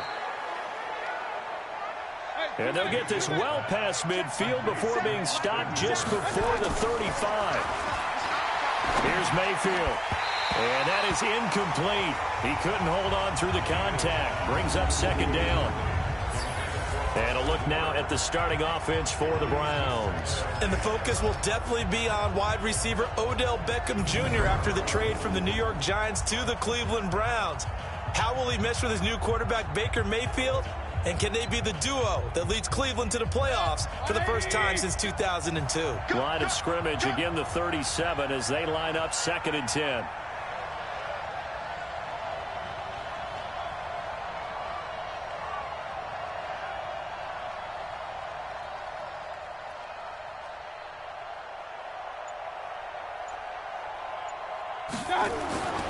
Going to the air again with Mayfield. That's out to Chubb, complete. And brought down, but not before they're inside the 25. 13 yards to pick up there. Good for a Cleveland first. And again, it's Mayfield. And finding the tight end, Hooper. And they will eventually get him down, but he's inside the 5 all the way to the 3. A good pickup there, 21 yards. To throw, Mayfield toward the end zone, but that's going to wind up incomplete. There defensively was Matthias Farley to knock it away. Here are the starters defensively for the Jets. They find themselves just a couple of spots outside of the top 10 defending the pass, number 12 in the league. Yeah, this has been a good defense, but they're going to have to really prove it in this one because guess what? They're facing the #1 passing offense in the NFL. It's definitely a prove-it day for them. On 2nd and goal, the lone man in the backfield is Hunt. Under a heavy rush, and down he goes. Jamal Adams on the safety blitz, too fast to handle. Now Mayfield on 3rd and goal. And he'll take it into the end zone for a Browns touchdown. Kareem Hunt His first touchdown of the new season. And the Browns take it right down the field and score on the opening drive. Good throw there, and I don't want to blow it too out of proportion, but he looks a lot more comfortable in his second season. You can tell he put the work in the offseason, and what I mean by that is understanding the playbook. Not just the plays and how to execute them, but how to do it against a variety of defenses. Also understands his team better, what they can and cannot do. You can see the confidence rising in him as he plays. Out is the kickoff unit as they run up and send this one away. This will be taken to the back of the end zone. And no run back here. This will be a touchback, and it comes out to the 25-yard line. So here are the Jets under new head coach Adam Gase. They'll be led out by their second-year quarterback, Sam Darnold, out of USC.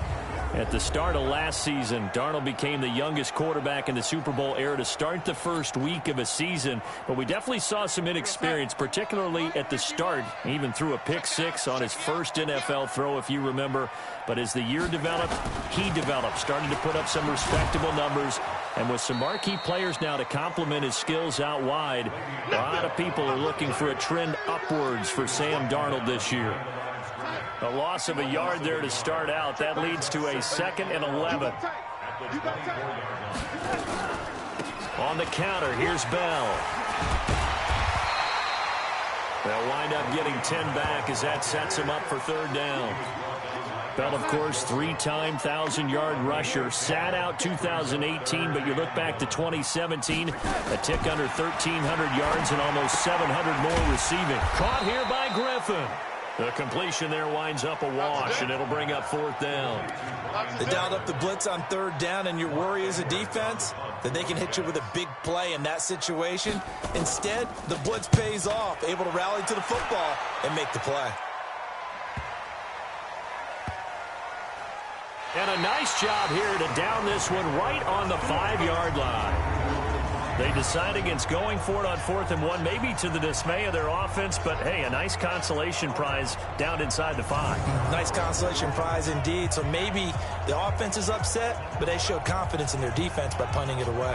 And now Cleveland geared up to take the field. And they'll be looking to make this a 2-score advantage. Had the touchdown on their first drive, Charles. Hey, they can get up 2 scores here on the road. That's a heck of a start. And not only have they thought about it, I wonder if they visualized it. I remember playing, and they used to turn the lights out in our meeting room and run through a situation like this and say, just think about what it would be like to be up on the road and take the crowd out of it. Maybe they did some of that. Big yardage there on the scramble. It gets them a first down. On that play, as you saw the route start to develop downfield, I got the sense that maybe the run would set up for him, and he took full advantage of it and got a big gain on a busted play. Now left side, a completion to his tight end. And he gets this one to midfield before he's brought down. Just what the Browns needed there. Good for a gain of 17. Mayfield now from the 50. Throwing over the middle, but it's incomplete. Didn't have a receiver open downfield, and as it turned out, couldn't even find his outlet man because of the coverage. It was way too tight, unable to find anyone open. After the incomplete pass, here now is 2nd and 10. Mayfield to throw it. They'll let it go deep for Beckham. And he knocks the ball away, and it falls incomplete. The Pro Bowler Odell Beckham, the intended receiver. And it'll bring up 3rd down. This offense was on the move. Now 2 straight incompletions have them looking at 3rd and 10. They'll throw again. Here's Mayfield. Gets this to Kareem Hunt, his running back. And he'll only get this to about the 44 as they stop him short of the line to gain. Now Mayfield on 4th down. He's going to have his running back. It's complete. And he's going to be taken down here with a penalty flag on the field. So a decent gain, but all for naught on the penalty. It's too bad, isn't it? They were feeling pretty good about it. The only people celebrating, the guys who just gave up that play. And this is going to carry well into the end zone for a touchback. And New York set to take the field. And on the first drive, 3 and out. I know that these are professional athletes, but I would imagine sometimes you get the nerves at the beginning of a game still, don't you? Those don't ever go away. And typically what I've heard from guys and what I remember from playing, if you don't have nerves at the start of a game, it's not going to be a great day for you. You're not really ready to play. So finding a way to harness those nerves and not let them affect you in a negative way, that's what all the guys are looking for. And he'll be upended after a gain of 5, up to the 25-yard line. The offensive starters now for the Jets. And our attention will be concentrated and centered on number 26, Le'Veon Bell. Remember, he sat out all of 2018, so it'll be interesting to see if he can shake off the rust and whether his fresh legs will carry him to new heights in New York. From the 25 on second down, Darnold over the middle, it's complete. And they work this well upfield across the 45. A gain there of 21 yards.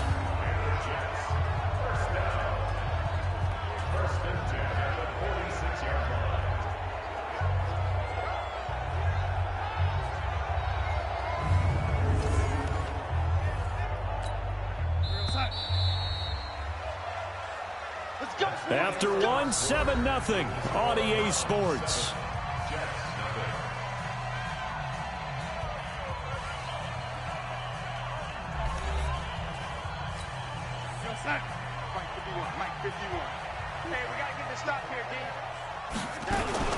Now a first down carry by Bell. Oh, and now some space to operate. And they're going to be set up down around the 15-yard line. 39 yards there, a big one. It's funny, partner. Le'Veon Bell, when he came out of Michigan State, when I go back and look at my analysis of him and what my grades were for him, thought he was a big-time player, great potential, but I didn't know we were going to get this player. I was used to a big, solid, thick running back, but now I've got a full package, a guy who can do everything, as we just saw there, including breaking tackles. But at the time, second-round pick in 2013, some people probably wishing they'd taken him in the first. After the pickup of 5, here's 2nd and 5. Darnold. O'Neill's got it, complete. And he gets halfway home from the 10 to the 5 on a pickup of 5. That catch good for 5. It's 3rd down. All day, dog. 51, Mike 51. Darnold on 3rd down. Nowhere to escape, and he goes down. Well, every now and then you just absolutely outguess yourself. 3rd and inches, and they decide not to run the ball. You end up seeing the end result. The end result was not good. They elect to pass, and it backfires.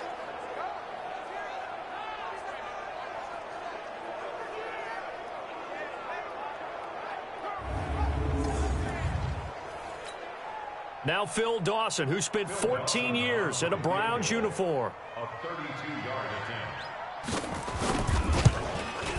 Dawson's kick is up and through.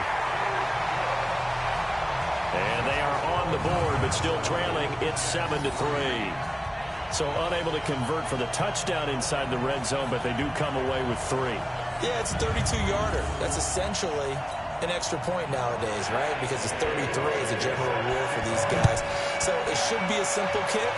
But you know what's really strange nowadays? When they miss an extra point, I think they carry that with them longer than missing a field goal because an extra point's supposed to be automatic. Absolutely, and I would think even field goals inside of 30 yards, even though they're substantially shorter than a PAT, it just has a different feel, doesn't it? A different feel, a different vibe. That's what I get from all the kickers I talk to. They always say if I miss an extra point, that's the one that bothers me more. Mayfield going to lead the Browns up now, 1st and 10 at their 25-yard line. Mayfield looks to throw. The linebacker, C.J. Mosley, there in coverage. Well, we've seen him catch a few passes out of the backfield in the first half, unable to connect on that one. Certainly seems like getting him the ball in a passing game, though, is part of their game plan. It certainly is because he catches it well, creates a mismatch. You're going to cover him with a linebacker, a corner, a safety. They think he can win every battle. So back-to-back incompletions, and that has him staring at a 3rd and 10. Mayfield. And they have the football and will set up shop at the 33-yard line. That That's now his second interception in as many weeks from his linebacker position. And think about all the different techniques he has deployed in a passing situation. Is he spot dropping because it's zone? Is he picking up man-to-man? Is he having to run with a running back or a tight end? In any event, great eyes, head on a swivel, and excellent hands. Yeah, versatility and showing those hands. We will have 2 weeks in the books once this one wraps up. More football coming your way, though, Thursday night. We start week 3 with a good one in the AFC South. Titans and Jags from Jacksonville. Kickoff for that one, 8:20 Eastern, 5:20 on the West Coast. And since we should have Marcus Mariota involved, 2:20 for our friends in Hawaii. A quick throw out wide, caught by Crowder. The completion good for 3, and it's second down.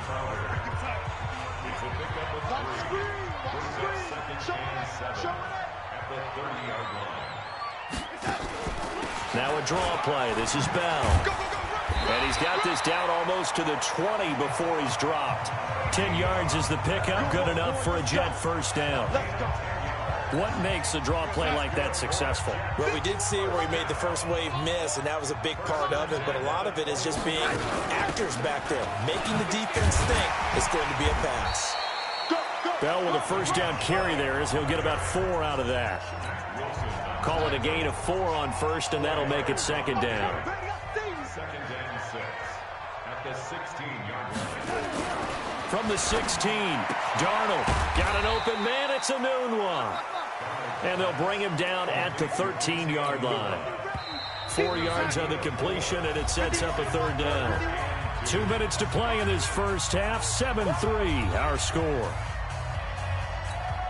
A reminder coming up just a few minutes from now. We'll send you to Jonathan Coachman and our crew in Orlando. Coach will have a look back at some of the stats and scores from yesterday's action. Then he finds his man Griffin. And he will have the first down inside the 10 to the 9-yard line. Give him a gain of 4, able to convert, and that sets up first and goal now. Back to throw, Darnold. You think about the two. That's going to be caught by Crowder. It's a Jets touchdown. Jamison Crowder. His first touchdown here of the new campaign. And the Jets have taken the lead. There you go, Charles. His first touchdown pass of the new season. And he had a strong rookie year. So much more expected of him this one, as you might imagine. He threw that one with confidence and assuredness. And I noticed that the celebration a little bit more subdued than his first touchdown pass last year as a rookie. Yeah, he certainly is acting like he's done it before. Dawson able to connect on the extra point. And the lead is now 10-7. So the drive there took 6 plays. And it ends with a Jet touchdown.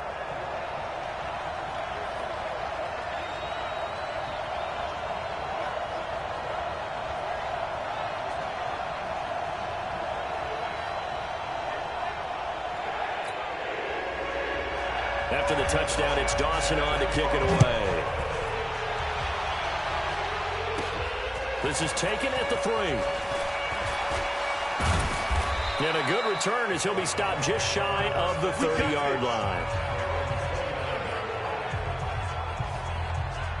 Baker Mayfield leads the offense out for their next possession. He's had a solid start to this game, but bottom line is they're losing, so he doesn't care about his stats. He just wants to right the ship on the scoreboard. He wants to actually increase his stats because he feels like if he does, that means things will get better for his team, maybe get him back into the ball game or into the lead. In these situations, I remember playing with a quarterback once where he actually ran out onto the field first ahead of everyone else just to say, guys, let's go. Try and create that energy, create that spark. Well, so far he has 1 touchdown, 1 interception. He'll be looking for that second touchdown now. And that'll wind up incomplete. Try to give his man room to run under it, but it's second down. So after the incompletion on first, now 2nd and 10. Throwing, Mayfield. Throwing left side, it's complete. And brought down, but able to get it to their 30-yard line. They'll drop the throw. It's caught over the middle, Hooper. Now the ball comes loose, and it's scooped up by the Jets. And this return is going to be halted right around the 28-yard line. Often on fumbles, you look at the guy who coughed it up and say, geez, what did he do? But, hey, let's tip the cap to the defense here. Not a problem at all, my man. I'm not even going to tip it. I'm going to doff my cap to him. Congratulations, big-time play. Knocking it free and creating something good for your team.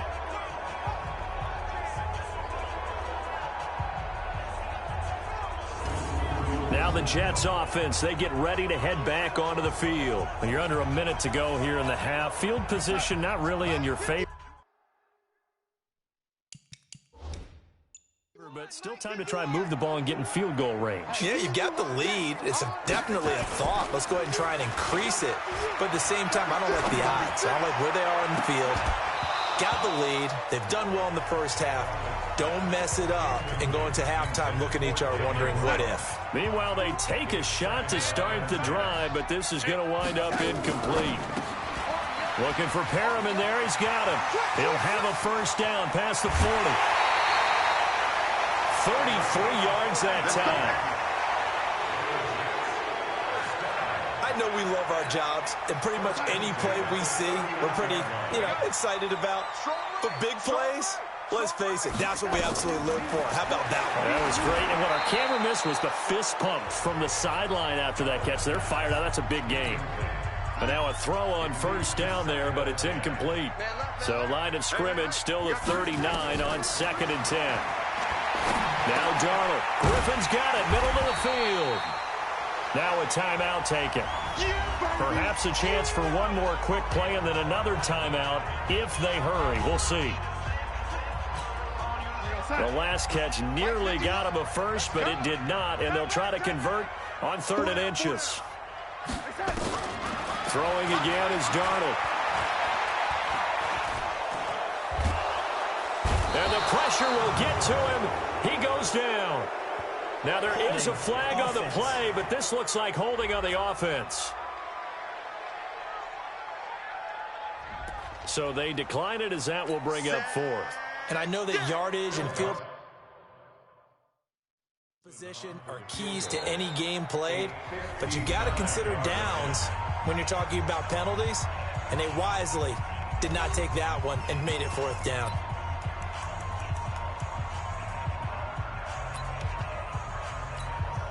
So with 2 ticks left here in the half, on is the field goal unit. This will be spotted just shy of midfield, a 59-yard attempt. That's running out of steam, and it won't get there. He left it just short, no good.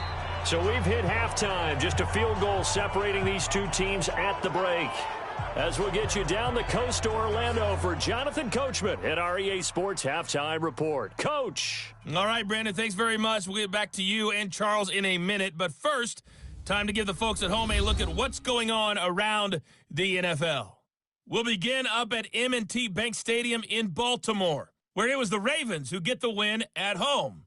Lamar Jackson, couple of touchdown passes as his guys win their 2nd straight to start the year. From there, let's head west to see what's going on with the Raiders at home in Oakland. And they were losers in that game as they fall to the visiting Kansas City Chiefs. A 10-point victory in the end. 24-14, the final. Lastly, let's get you to Charlotte, North Carolina. Check on the Panthers at home at Bank of America Stadium. And they were winners in that one over the visiting Tampa Bay Bucks. Teddy Bridgewater, 3 touchdown passes as his guys bounce back from the defeat on opening weekend. Meanwhile, in our game, it's been a defensive struggle. Which offense can break through in the second half? To find out, let's hand it over to our broadcast team of Brandon Gotten and Charles Davis.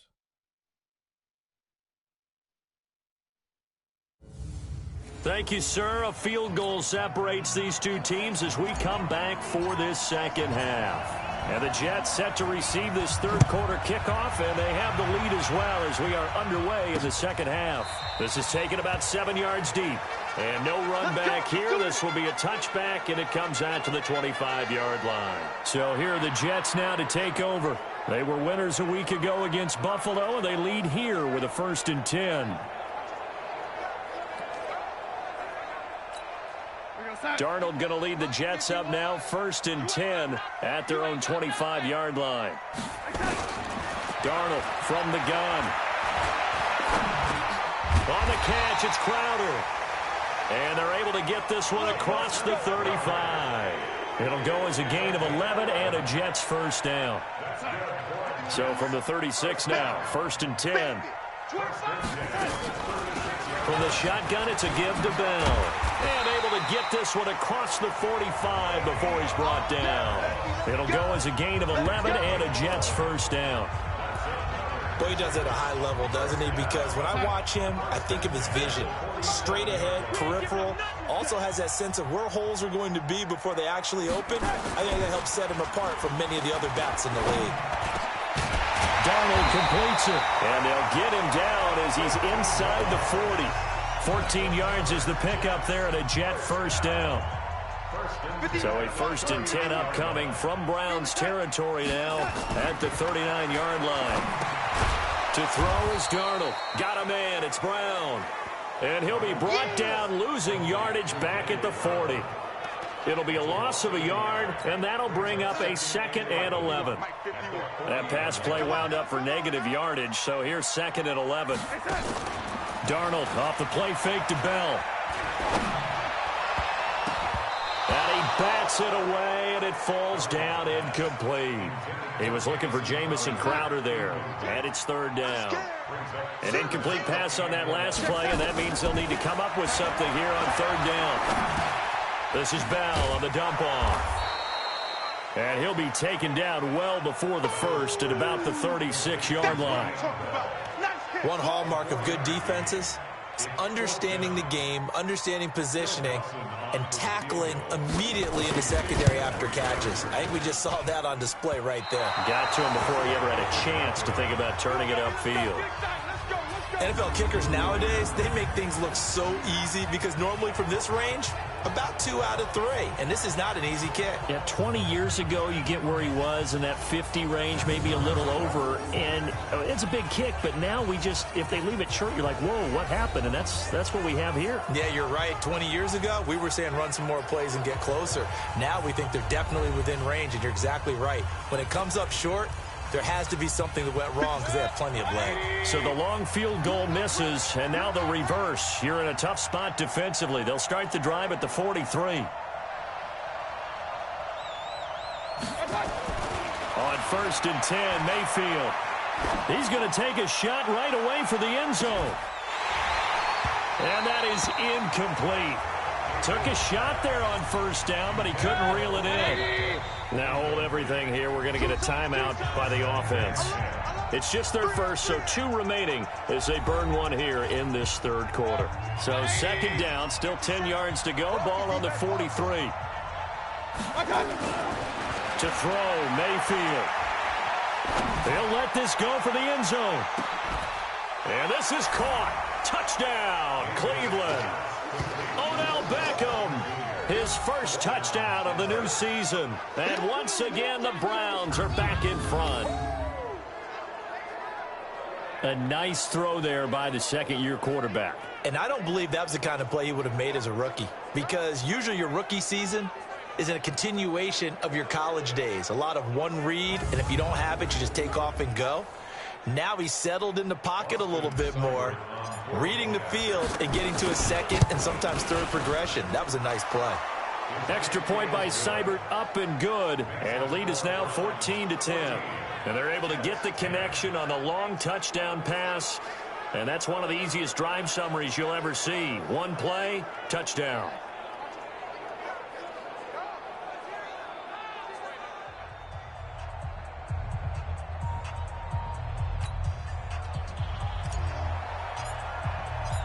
Set now to kick this one away, and off it goes. This is taken about 7 yards deep. And no run back here. This will be a touchback, and it comes out to the 25-yard line. Sam Darnold leading the offense out for their next possession. How do you break down his game so far? Just the 1 touchdown pass, but sometimes the touchdown pass stat category, that doesn't tell the whole story. It really doesn't. Not until you balance it with the error side, you know, and in this case, he hasn't thrown any interceptions. So a lot of people would call this almost a pedestrian game, kind of a bus driver game. But that's just really wrong. being a bus driver is a good thing if you're running a football team, because that means you're in control and you're taking your team to the right places. Yeah, he's been pretty solid. It'll be a pickup of 16 and a Jet first down. One play has him up past the 40 already, and another 1st and 10. Out of the shotgun, it's Bell. And he will be brought down at about the 43 that time. 2 yards on the carry there. It'll be 2nd down. Now off the bootleg, Darnold. He'll find his man on the comeback route, complete. And he gets this to the other side of midfield across the 45 before going out. 14 yards is the pickup there, and a Jet first down. So the 14 yards actually takes him from 143 to the other for 1st and 10. Darnold now to throw.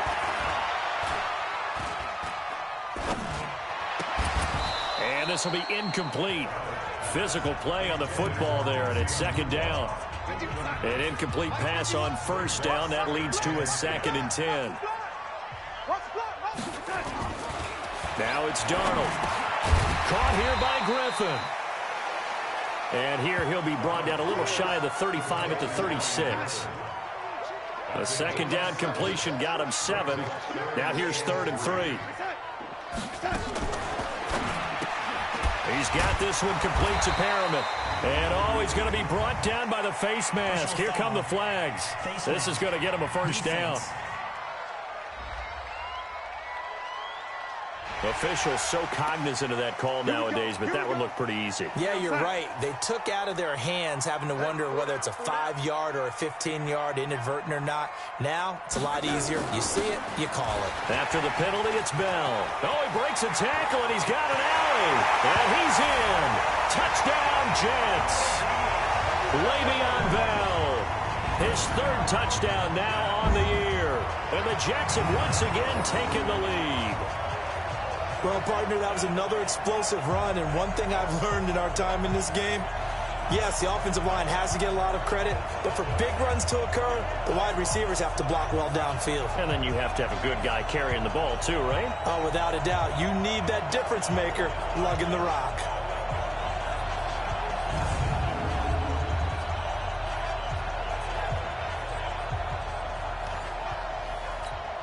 Extra point try now for Dawson.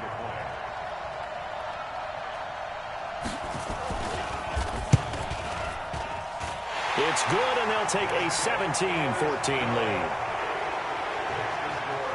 A drive that time of 6 plays, and it ends with a Le'Veon Bell touchdown run.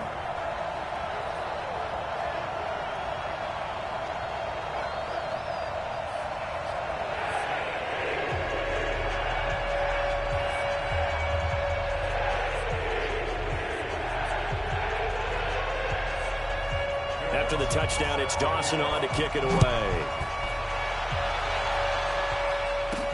This is taken at his 4. And a pretty good return here. He'll be stopped just shy of the 25 at the 24-yard line. Heading out is the Cleveland offense now as they get set to take over here. And they'll just simply be looking to build off the confidence of the last time out where they scored a touchdown. And confidence is powerful, isn't it? When you've scored once, you feel like you can go back out there and get it done again. Doesn't matter what the defense throws at them. They feel like they're in a groove right now, and they want to get out there and show it. Yeah, hoping to stay in that groove here this go-around. Throwing here to start the drive as they connect left side. And they'll get it all the way up about 5 yards shy of midfield. Here's Mayfield. And he is going to be taken down. And that should be the final play of this 3rd quarter.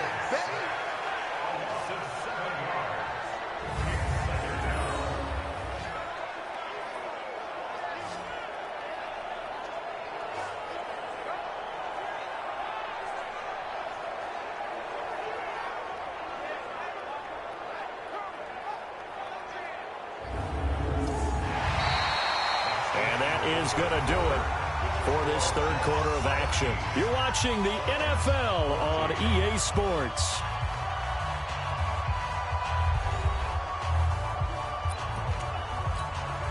Baker Mayfield, as a rookie, 3 times he led the Browns back to victory in the fourth quarter. What can he do here in year number 2? After the sack on first down, Mayfield, and finding the tight end Hooper. And that's going to be another first down as the tackle made at the Jets' 40. First down, Mayfield. Oh, he's got a man wide open, complete. And he's going to get this one down to the edge of the red zone.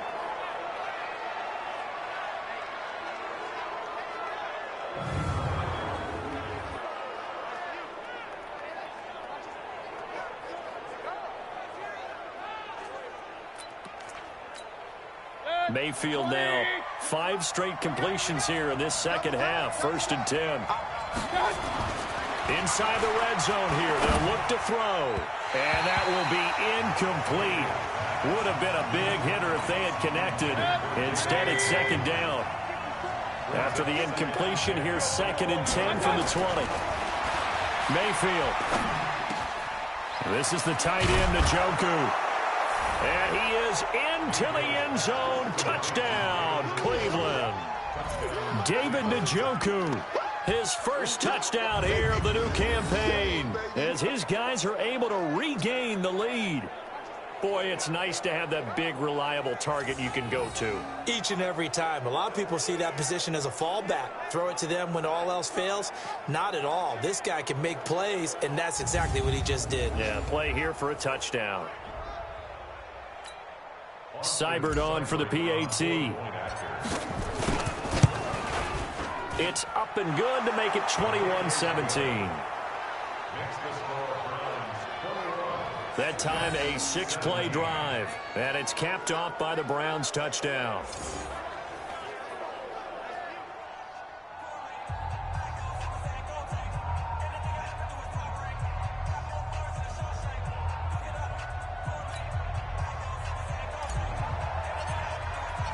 The kickoff unit is out on the field, and they will send this one away. This is fielded at the goal line. And he'll get it up across the 20 to the 21-yard line. And now out come the Jets. That last drive, it was a good mix. Run, pass, defense on their toes. And what really helps out in a big way is when you're doing the run-pass mix and everything's working, that means that they're guessing wrong every time on defense. They think you're going to pass when you run and vice versa. I would continue that, and when they finally draw a beat on you, maybe you mix it up a little bit, a little play action and throw the ball. And will they maintain that balance? Time to find out.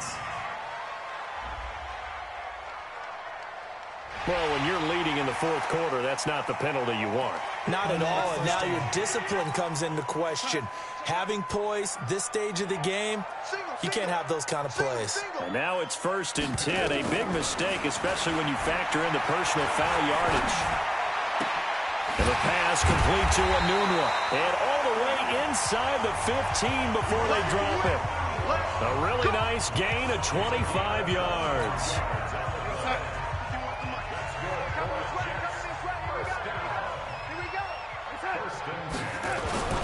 A first down throw, Darnold, caught here by Bell.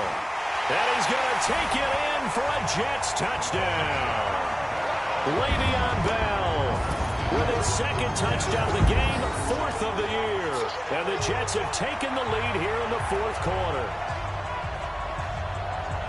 CD, it seemed like they were so focused on the guys out wide, they forgot about him out of the backfield. That's a really good point because you got to communicate, and oftentimes when you start counting receivers, that's exactly what you do. You start from the widest receiver, work your way inside. Who gets lost sometimes? The back in the backfield. That's exactly what happened there. And he got into the end zone. Now an important extra point here to stretch this lead to a field goal. He's got it, and this is indeed up to a 3-point lead. Pretty clean and simple there, just 2 plays. The long pass resulting in the touchdown on play number 2. After the touchdown, it's Dawson on to kick it away.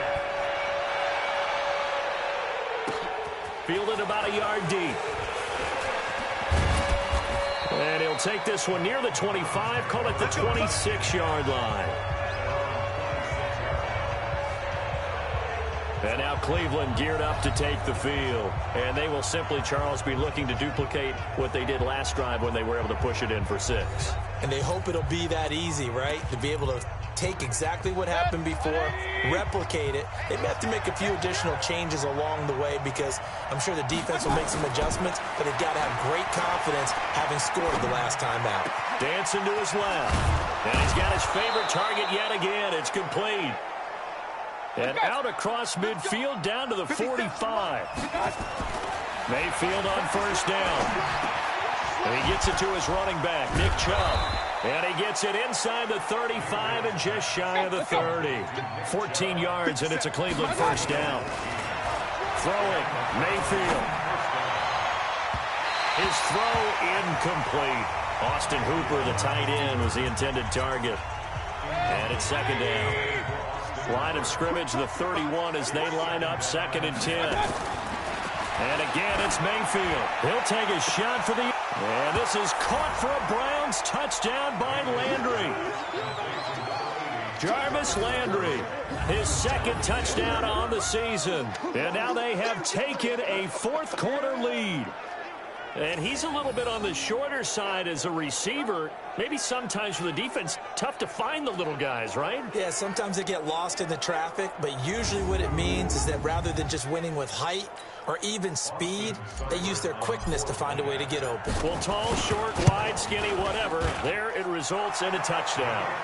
Extra point by Seibert, up and good. And the decision to just kick the extra point winds up successful.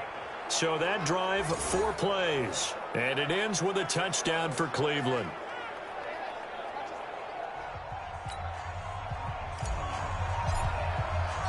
The kickoff team on the field now as they will send this one away. This is fielded a couple yards deep. And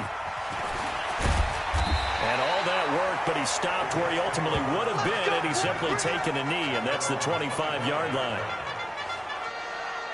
Le'Veon Bell and the Jets ready to begin their next drive. He's been a good workhorse. I know we use the word workhorse a lot, but he's been a good workhorse for him in this one. No doubt about it, and there's nothing wrong with that. That's what you're looking for if you're a back, because that means everything's coming together for you. The big guys up front have created space. You've run through it. You've probably got some help even from the wide receivers who want to catch passes as opposed to block, but they're helping out too. Yeah, everyone's pitching in. He's had a good game. Throwing on first down, but this one winds up to be incomplete. He had no options downfield there and just chucked it out of bounds. There was no one open. He was in the pocket. What was the intentional grounding call? Oh, you wanted the flag. Of course I did. I'm a defensive guy. You know that. Where was the... Well, this is taken in. It's complete. And he takes it all the way down to the 28-yard line. Big yardage that time for the Jets. 47 yards. So now then, the big play has him all the way inside the 30 now, 1st and 10. Now Darnold. Got a man, it's caught. Touchdown, Jets. Brashad Perriman, his first touchdown of the new season. And now they have taken a 4th quarter lead. And, man, Charles, talk about zinging something in there. Those gloves, they help with one-handed catches, the fun stuff. Any padding for a rocket like that? One would think so, but I'll guarantee you this. After that throw, his hands will hurt later. Not right now in the moment. He's just feeling good about catching it. Yeah, a little stinger, but a touchdown.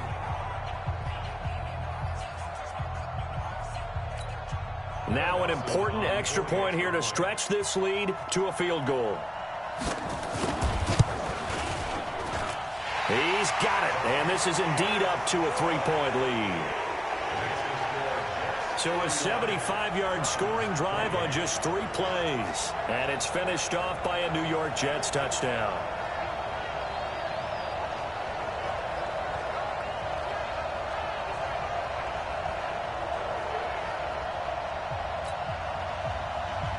After the touchdown, it's Dawson on to kick it away.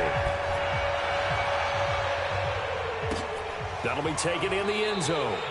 And no run back here. This will be a touchback, and it comes out to the 25-yard line. There's Baker Mayfield as he and the Browns offense comes back out. Certainly they want to win this game, but down 3, they know what they need to do. Get in field goal range, at least have a chance to tie. And if you approach it the right way, you almost have a safety net. Knowing just a field goal gets it done. You don't press for the touchdown, but you take it if the opportunity comes. If the opening's there, someone slips in the secondary and you get a big play. But otherwise, get the 3, put that on the board, and try to extend the game. They'll be trying to muster 3. Of course, they'd love the score to win it. Throwing again on second down. Mayfield. And that's going to be incomplete. A lot of contact, no call, and it's 3rd down. The battle in the trenches never more important than right now. This is 3rd and inches. Mayfield looks to throw. That's out to Chubb, complete. And he's taken down at the 43, but not before picking up the first. Mayfield down. And that'll be incomplete. Austin Hooper, the intended receiver, but it's going to be 2nd down. So 2nd down, still 10 yards to go. Ball on the 43. Mayfield with it once more.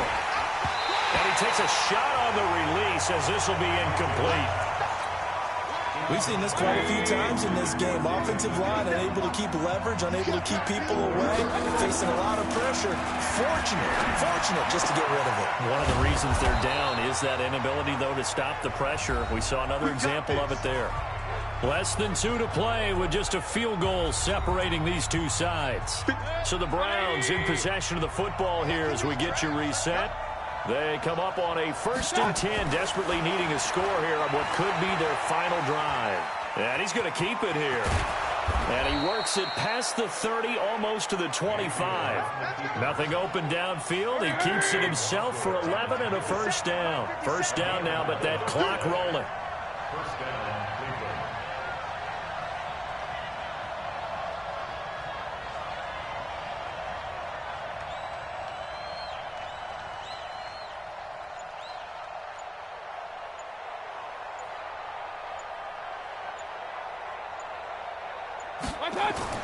He's back to throw. They'll get this to Chubb out of the backfield. This will be stopped about 2 yards shy of the marker. 8-yard gain, 2nd and 2. That was the 8th play of the drive, so a somewhat fitting pickup of 8 yards. Inside of a minute to go now. 2 timeouts left. Still in pretty good shape. I think they're in excellent shape here if they use the timeouts judiciously and use the sideline as an additional timeout. Facing a 2nd and 2 after that last catch, good for 8 yards.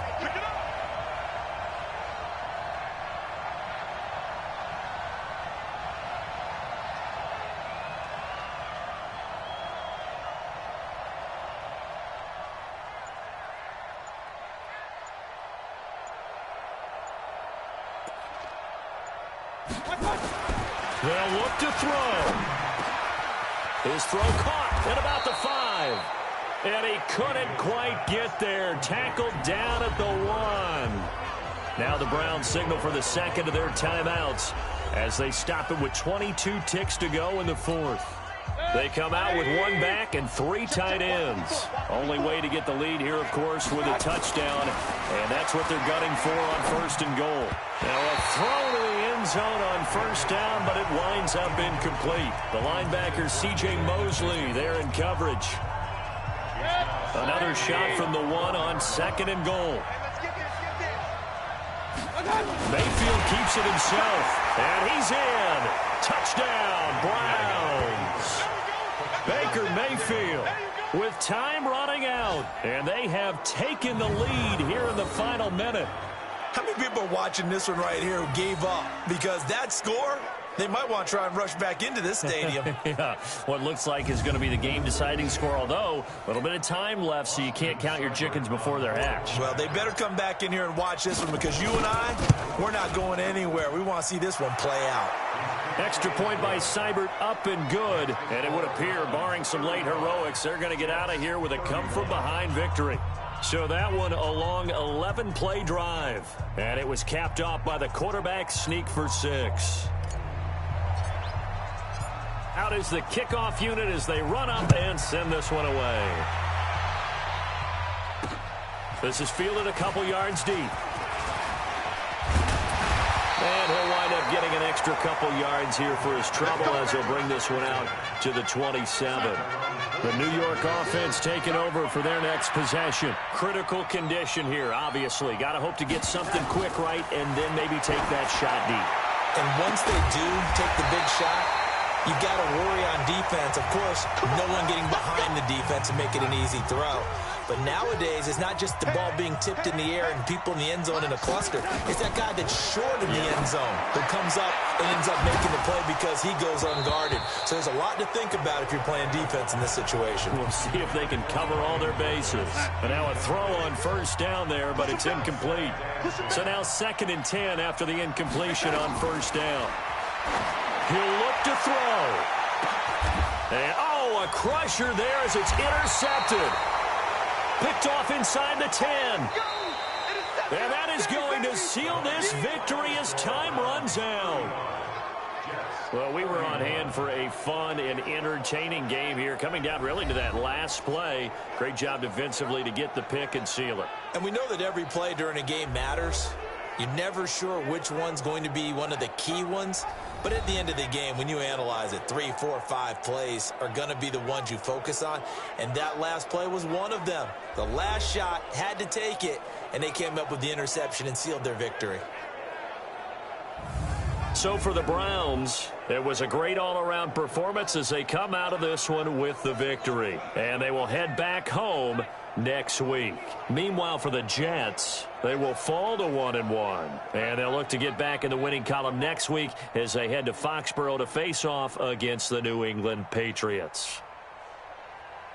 So for our entire crew, alongside Charles Davis, I'm Brandon Gaudin. Thanks for watching, everybody. We'll see you next time.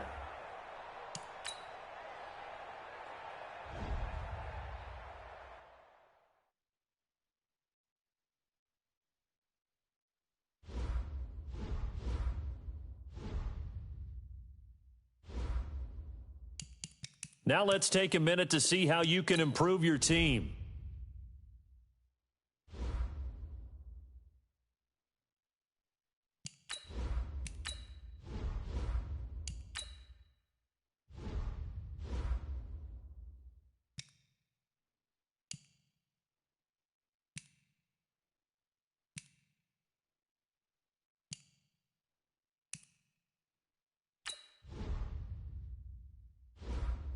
Start your week by installing your game plan.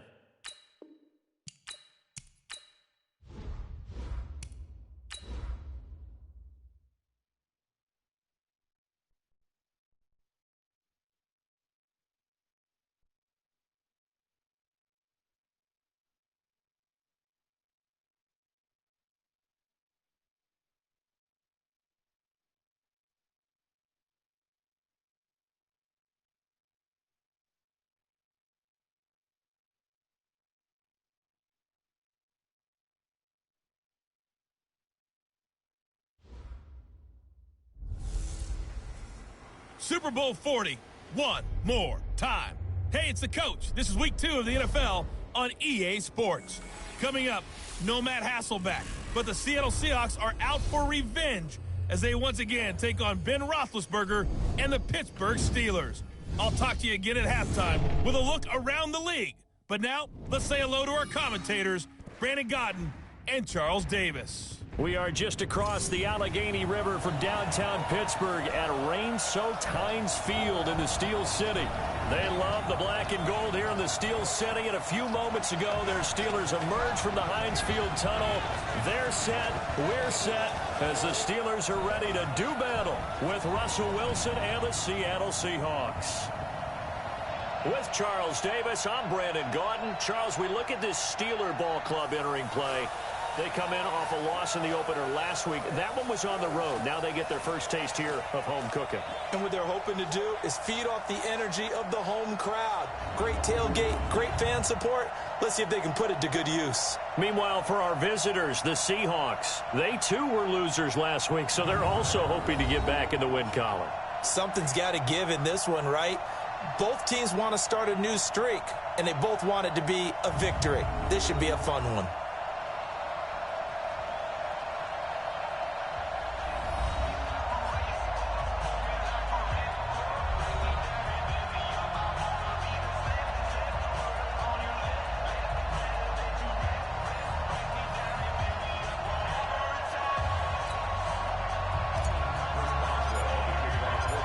clubs here, each looking to rebound from a Week 1 loss as we're underway on EA Sports. Fielded about a yard deep. And nice work on the return as they'll start their drive just past the 30-yard line. The Seahawks offense led out by number 3, Russell Wilson, the franchise's all-time leader in touchdown passes. And the Seahawks, they finished above 500 in all 7 of Wilson's seasons. But this year, a little different. They'll work with a very young receiving core. No Doug Baldwin anymore. In what promises to be a tough NFC West. Line of scrimmage, the 31 now on 1st and 10. Out of the gun, here's Wilson. And he's got the hook up to Moore. 4 yards the result on the first play from scrimmage. 2nd down. And one of the big bodies helping out this offense is your boy, Upati. And all he wants to do is have running plays called. Fire out and smack people. 4 yards on that last completion, so that sets up 2nd and 6. This is Chris Carson, 1,000-yard rusher a year ago. So he got free of 1 tackle but couldn't do a whole lot else. Well, look now at our starting defense. They come into this one ranked number 5 in the NFL against the run. We know it's only week 1, but the results look pretty good so far. The key is, can they do it week in and week out? Because right now, they're not awarding any championships or trophies after 1 week of performance. Got some nice young faces playing for them. Let's see if they can get this going. And they'll look to avoid an early 3 and out here on 3rd and 4. From the gun, it's Wilson. Open man is Metcalf. He's got it. It's a gain of 12, 1st down Seahawks. All right, let's just go ahead and walk through this one pretty easily, right? Blast off the line of scrimmage, get downfield to a certain point, usually around 8 to 10 yards, turn around and make sure the quarterback sees your numbers and set yourself up for the pass. A well-executed curl route by Charles Davis. The numbers on the ground for Carson last week, 22 carries, 59 yards. And we all know he had a big workload last week, so I'm eager to see if they decide to back him off a little bit. Personally, I hand it to him 20-plus times again. When a running back's locked in like he is, I want him to keep touching the football. Now it appears we have a Steeler here slow to get up. We'll check on his status when we get back.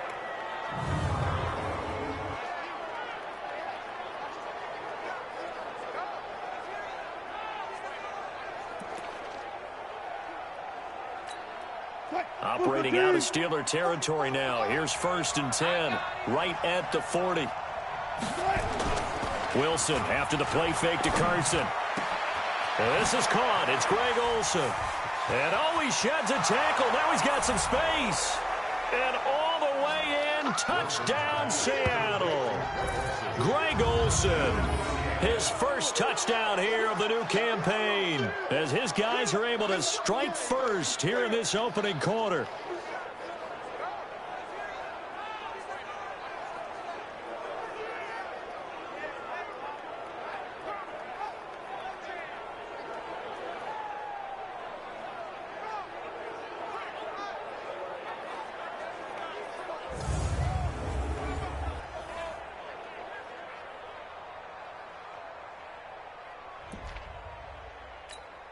Jason Myers now for the extra point.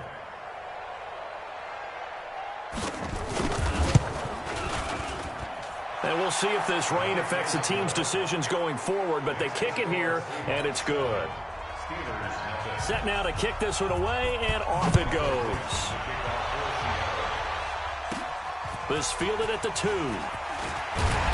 And he'll bring it a few past the 20 to the 23-yard line. So here are the Steelers now to take over for the first time. They'll be led out by a man who's becoming an elder statesman among quarterbacks in the league, drafted back in 2004. It's Ben Roethlisberger. And no excitement unless you're on the defensive team of last week in his numbers, because the only excitement he really generated was the 1 interception he threw. Yeah, no touchdown passes. Yeah, and his team wasn't real thrilled about that. And they lost the game. So, I know this week has been tough on him because he's been working hard. Fundamentals, footwork, finding the right targets. And bottom line, how do they get a win? Now the pass finding its way into the hands of Eric Ebron. That's good for 28 yards. As a general rule, offensive linemen like to know where their quarterback's going to be when he's setting up to throw the football. But sometimes they just have to get on the run, get on the move. He was able to do that on that play and picks up a first down with a nice throw. And he's going to get this down near the 30-yard line. The passing game in rhythm right now for Pittsburgh. There's another first down. Being chased out left. And now he's going to use his legs. I guess no need to force it when you can do that instead. First down, 18-yard gain. Big Ben, not the most agile quarterback in NFL history, but he can use those legs when he needs to. He really can, and I think it starts with him taking contact and shedding people trying to get him. Now Ben hit, and he lost the football. It's loose, and the Seahawks have picked it up. He's at the 50. He's at the 40. And what a return as he brings this one all the way back to the 25-yard line. So the turnover forced, and a wonderful job on a big return. And how about the convoy that got created to help him get all the way back upfield? I mean, that's the part that people miss on. That's practice. That's worked on. It doesn't just happen in a game and everyone rallies. They discuss it prior to, and everyone knows their role when they create a turnover like that.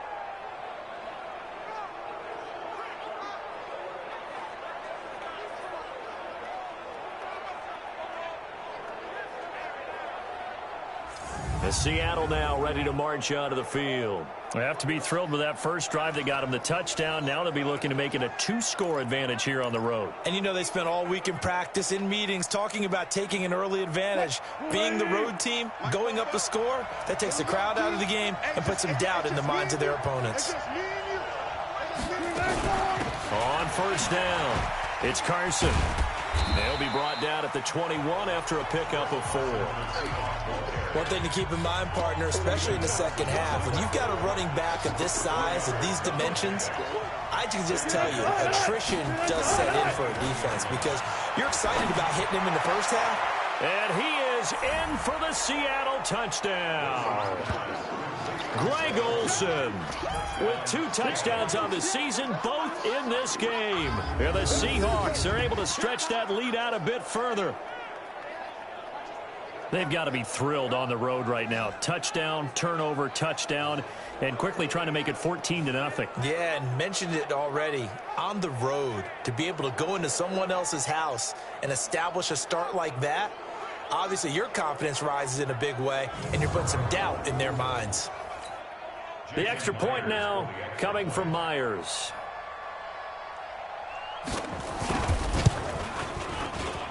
And it's good, and they have jumped out here to a quick 14-0 first quarter lead. The kickoff unit is out on the field, and they will send this one away. This fielded a few yards into the end zone. And no run back here. This will be a touchback, and it comes out to the 25-yard line.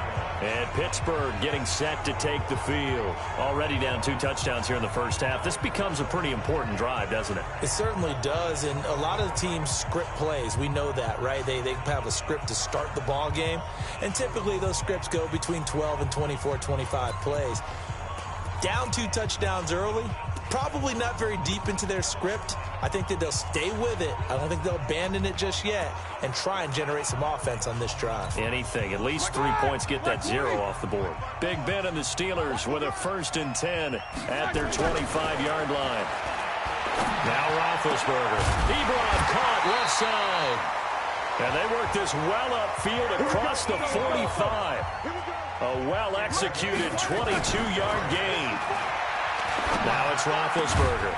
Looking left side, and it's complete. And he takes this one down almost all the way to the 30. 2 chunk plays in a row. The last one was over 20 yards, and so is this one. He'll find Smith-Schuster. That's complete. And finally, down he goes as they work it inside the 10 to the 7. Here's Roethlisberger to throw. And he's in. Touchdown, Steelers. James Conner, his 3rd touchdown now on the year, as his guys are on the board here in this first quarter. Getting your back involved, what's the importance there in the passing game? Well, oftentimes you can create mismatches because who's going to cover him, and you get him into space, which is where he likes to operate with the ball in his hands. Oftentimes makes people miss, gets that run after the catch, and off he goes. And into the end zone. Footing always a concern, but the extra point's up and good. And that'll make our score 14-7. A drive there of just 4 plays. And it ends with the Steelers finding the end zone.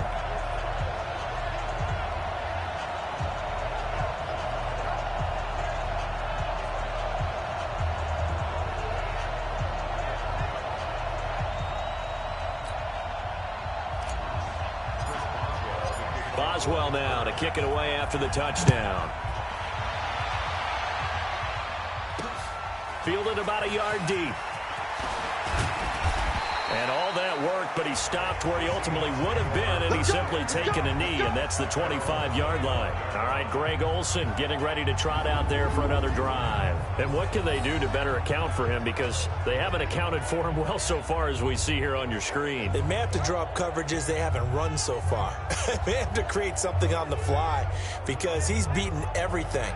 And when you watch this game unfold, you keep thinking to yourself, is it 2 men, 3 men, maybe even a 4th guy may have to go and account for him. But right now, he's shredding the defense. Yeah, 2 touchdowns, over 100 yards. They go play action here on first down. That's into the hands of his tight end, Will Dissly. And he'll be out of bounds, but able to get it up past the 45. The end result, 21 yards. And this should be the final play before the quarter ends.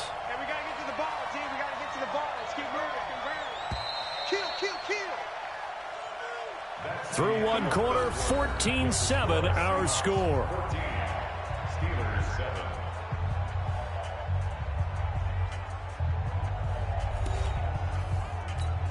7. Wilson going to lead his guys up 1st and 10. And he's a perfect 5 for 5 here to begin the game. This is Carson. He'll get 3 up to midfield. They tried a quick hitter inside, but that one was swallowed up because what they're hoping, this big defensive lineman will take the bait and move laterally and open up a crease that they can run through. Didn't happen on that play. Wilson's throw caught by Metcalf. 4 yards on the completion, and it sets up a 3rd down.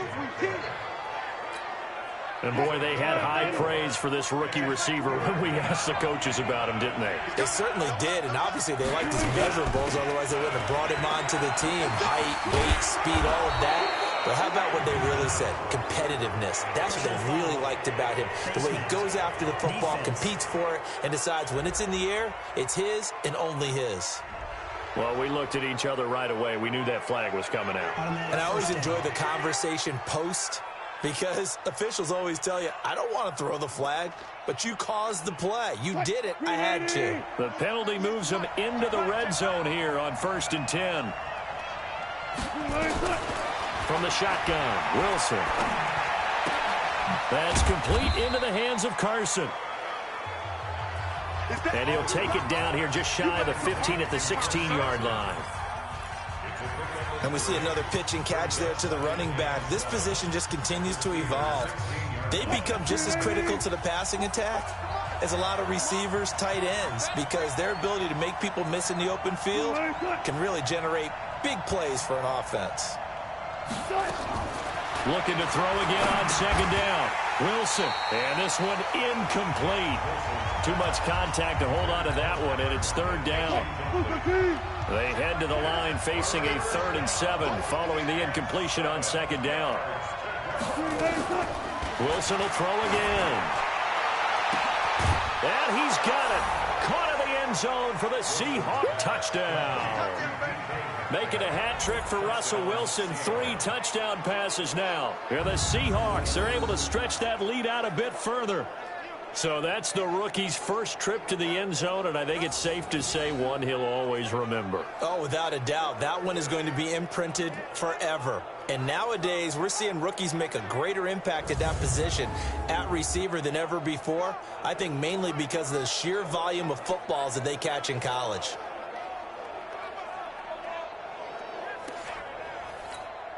Now Myers for the extra point.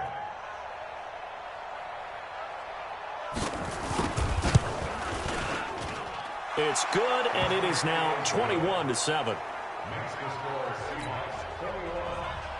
The kickoff team on the field now as they will send this one away. This one fielded at the 5. And he'll take this across the 25, a couple extra yards up to the 27-yard line.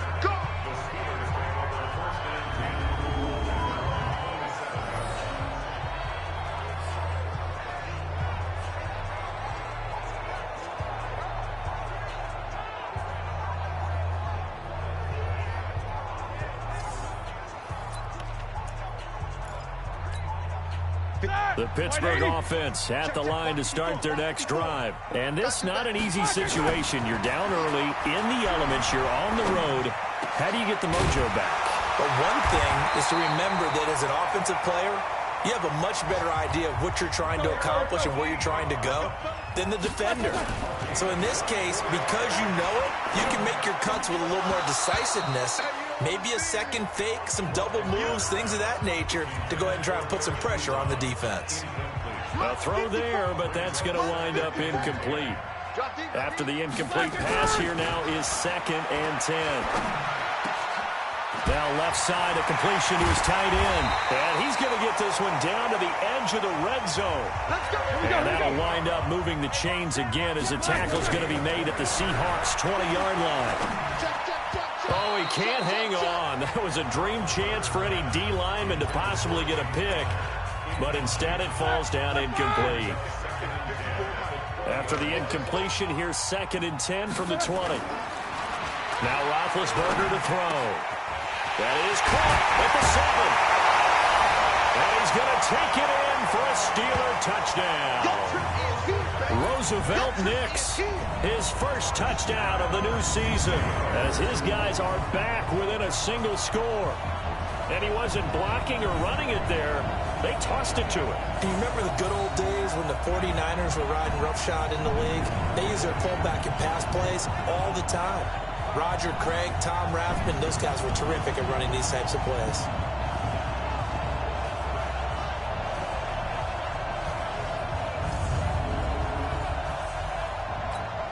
Extra point now by Boswell. It's up and good. This becomes a 21-14 ball game now. Boswell now to kick it away after the touchdown. That's fielded in the end zone. And he'll elect not to return this one, so they'll bring it out to the 25 on the touchback. A reminder coming up later tonight, Sunday Night Football, a good one from Atlanta. Eagles and Falcons, 8:20 Eastern. And then tomorrow on Monday Night Football, Odell Beckham back in New York, back in MetLife Stadium. Browns and Jets, 8:15 Eastern on Monday night. Now a play fake here on first down. Looking for the out route, and he's got more.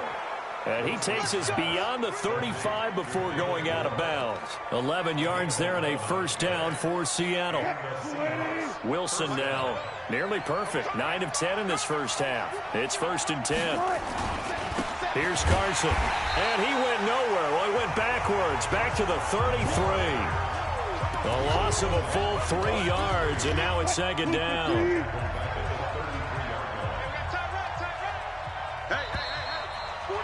2 minutes remaining in this first half of football.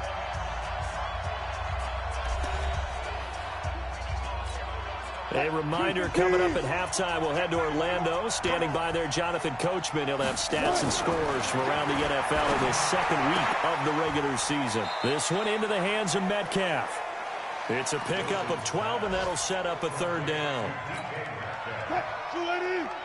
Barney sold the go route really well. Thought he was going deep and curled it back inside for a nice completion. DBs love when they pump the brakes, don't they? Yeah, that's really a whole lot of fun. It's almost like you said, listen, if you're going to sell the go, just go. Well, let's see who's faster. 4th down, and out is the all-pro punter from a year ago, Michael Dixon, to punt for Seattle. Back deep for the Steelers, Ryan Switzer. He punted 4 times in the loss last week as he gets this one away here. And this is going to hit the goal line and continue on into the end zone for a touchback.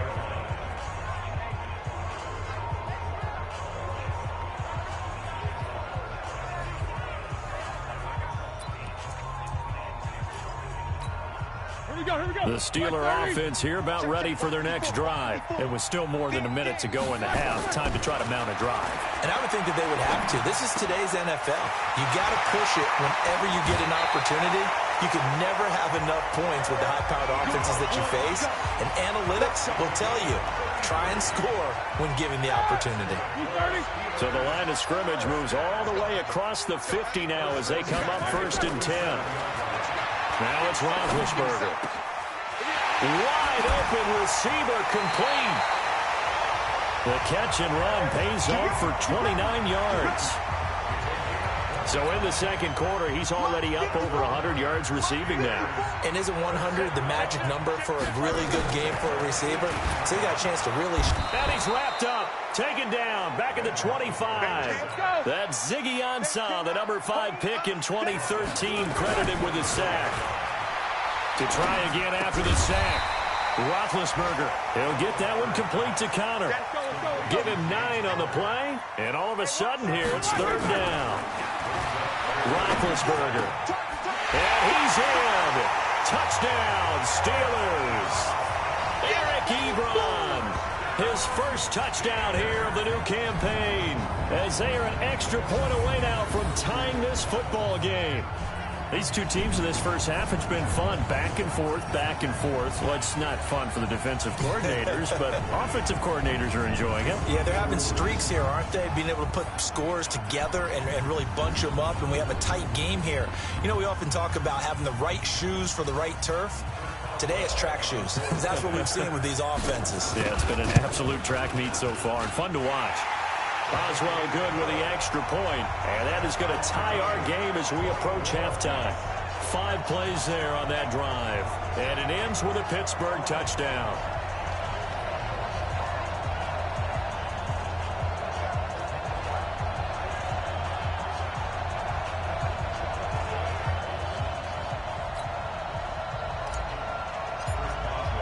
A couple of teams locked into a good one here. 21 all the score as the kick's away. That'll be taken in the end zone. And not wanting to risk anything here late in the half, he'll just take a knee and they'll bring the football out to the 25. The Seattle offense now set to come back out on the field. And with time quickly fading here in the second quarter, not sure how aggressively, offensively they want to play this. I think we'll find out just how much they trust their guys in this situation if they decide to take a shot. They'll indeed start on the ground to run that clock.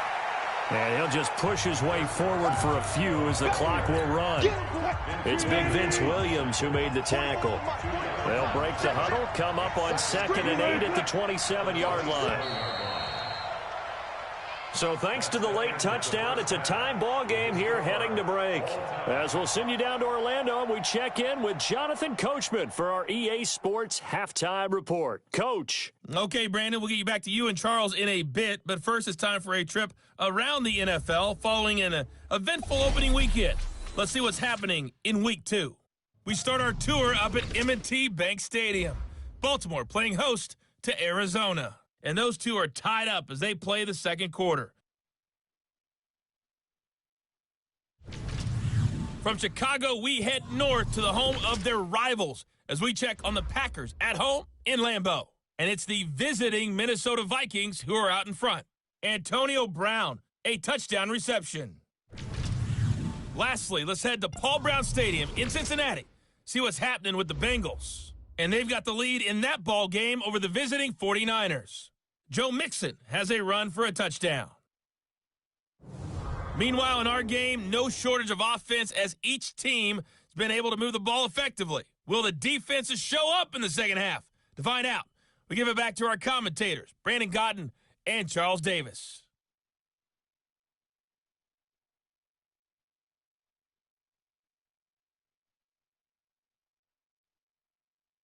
All right, Coach, thank you, and we welcome everyone back for quarter number 3. Forecast calling for more of the same. The rain set to continue as we are underway in the second half. That'll be taken in the end zone. And he'll take this up past the 20 and down at the 22-yard line. The Steeler offense now with a football first here to begin the third quarter. First half showed us some pretty good offense. Tie game, we'll see what the second half brings. And it'll be interesting because I think both sides feel pretty good about what their offenses are doing. Got to wonder what adjustments are being made defensively to try and get a spark and maybe slow down the other side. But here, do you change up anything on this opening drive? Not offensively, you don't. You got everything going your way. You've probably prepared for maybe some change-ups you might expect, but overall, you like what your game plan's showing you. Roethlisberger will throw. Oh, he's got a man wide open, complete. And able to rip off a big chunk of yardage before being dropped inside the 40. There's Roethlisberger. Hit as he throws there, incomplete. And with that last play, he's now up over that 300-yard mark. And in today's NFL, it almost feels routine. And I hate that when you talk about a 300-yard passing game. To me, 300 yards still signifies excellence. And the Seahawk defense gets to him, and they bring him down. Ziggy Ansah able to get in there for his second sack of the afternoon. To throw here, Roethlisberger. Oh, the pressure too great, and he goes down once more.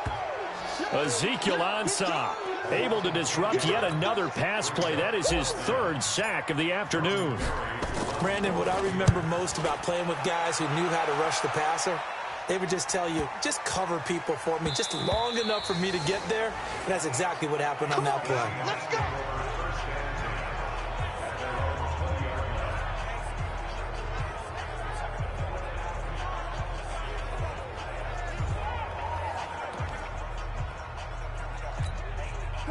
Coming to the line here to begin their next drive, the Seahawks offense. Their defense did its job, yielded no points. Now it's the offense's turn. And how much fun is that when you set things up to start a half, and you just tell you guys, hey, if you can shut them down, get it back for our offense, we can roll. And they played out perfectly. Now, can the offense do what they wanted to do at the half, which is find those weaknesses and now attack them and score some points. And break this tie. And he's going to get this one across the 30-yard line. 10 yards and a Seattle first down. From the 32 now, here's 1st and 10. Now Wilson from the gun, he'll throw. And he finds his man, the tight end Olsen. And they're going to have this across midfield and inside the 45. 25 yards that time. Operating out of Steeler territory now. Here's 1st and 10 at the 43. Here's Wilson. And the tip there altered the ball flight, and it falls incomplete. It'll be 2nd down. So 2nd down, still 10 yards to go. Ball on the 43. Now it's Carson. And he'll be brought down at about the 42. Just a gain of a yard there, and now it'll be 3rd down. The line to gain is the 33 on 3rd down. Out of the gun, here's Wilson. Here's Carson with a catch out of the backfield. 10 yards and a Seattle first down. Let's go. Wilson now 13 of 15 passing. That's good for 87%. It's 1st and 10. They'll run with Marshawn Lynch. And he'll go down at the 26 following a gain of 6. 6 yards on that last play. Here's 2nd and 4. Wilson. And they got the hook up. This is Olsen. And they'll bring him down at the 18-yard line. Wilson now 5 straight completions here in this second half. 1st and 10. They run it with Carson. And he'll take it from the 18 to the 15. A gain of 3. Tough day, tough sledding right there, and it's been that way the entire game. Not a whole lot of room to ramble for him. Yeah, you're right. It's been that way all afternoon. Didn't get a whole lot better there. Now Carson fumbles the football, and it's picked up by the Steelers. He's at the 50, the 30, the 20. And it's a tremendous return as they finally get him at about the 10-yard line.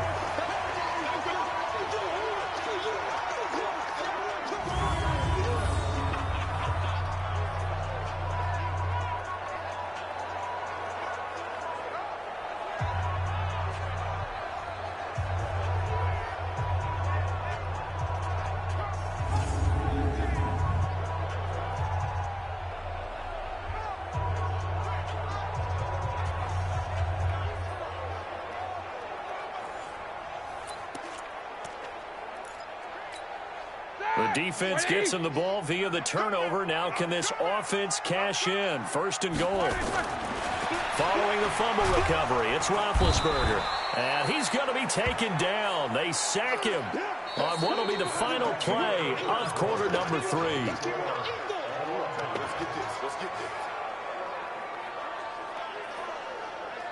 So it'll be second and goal when we return. We've played 3 quarters. We'll return with more after this break. You're watching the NFL on EA Sports. First down, a bit of a disaster, and now on second and goal, back even further. Now Roethlisberger. And he rifles one incomplete. James Conner, the running back, his intended receiver. But now it's third and goal. Well, they've been so good on third down all day long. Can they convert another here on third and goal? That's complete to his running back, Conner. And he's able to work it here to the 8-yard line. Well, they are able to get 9 yards out of that, but now it's fourth down. All right, field goal gets you the lead here. I mean, but I might want to just go ahead and go for something big. Oh, come on, you got to kick it. I mean, you got to be glad I'm not the head coach here, right? The whole team would want to revolt at this point. So apparently the bank is open, and fortunate for them as it gives them a fourth quarter lead. And you talk about being fortunate. Fortune was definitely on their side there. I think 9 times out of 10, this ball hits the bar and comes right down. But he manages to put a little English on it, and he gets it to go. That's fielded in the end zone. And no run back here. This will be a touchback, and it comes out to the 25-yard line. As Seattle now ready to march onto the field. And they'll be looking to atone for last time's mistake of fumbling inside the red zone. Certainly they don't want to do that again. And so much emphasis placed on red zone offense. I mean, you have periods devoted in practice just for that because everyone knows how vital it is to put points on the board when you've entered that part of the field. And to come away with nothing, that's difficult for a team to handle. And difficult, and now we'll see if they can make it less difficult on themselves on this drive. That one goes for 24.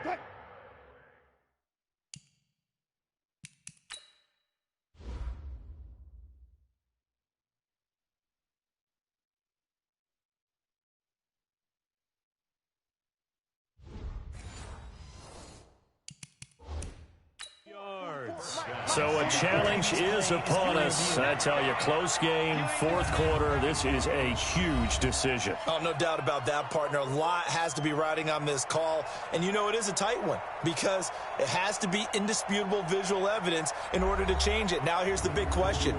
Do they actually have that evidence? I'm about to find out.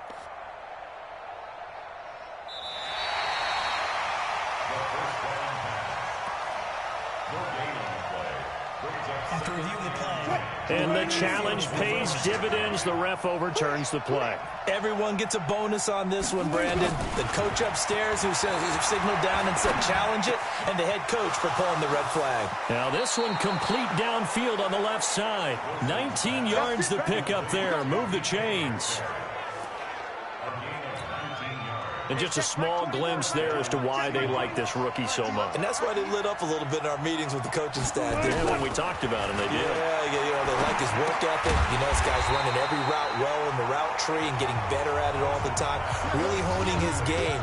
They expect a pretty good jump out of him as things continue to move on. The loss of 3 on that first down pass play, now 2nd and 13.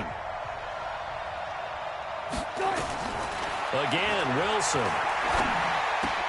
And he's got the hook up to Moore. And they'll get this well past midfield before being stopped just before the 35.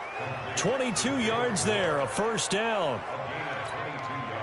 Well, this is where reading defenses and practice time comes into play. You've got to know what you're running versus zone versus man and how to run the proper route. And they just executed that one pretty well.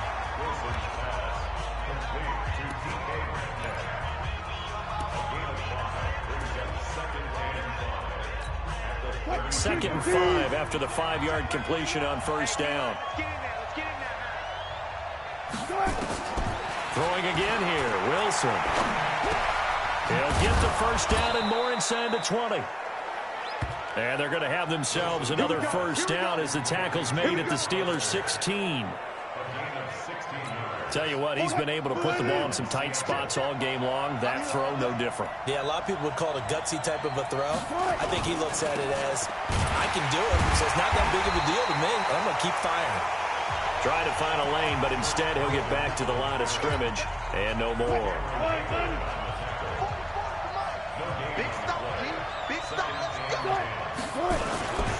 They run again with Carson.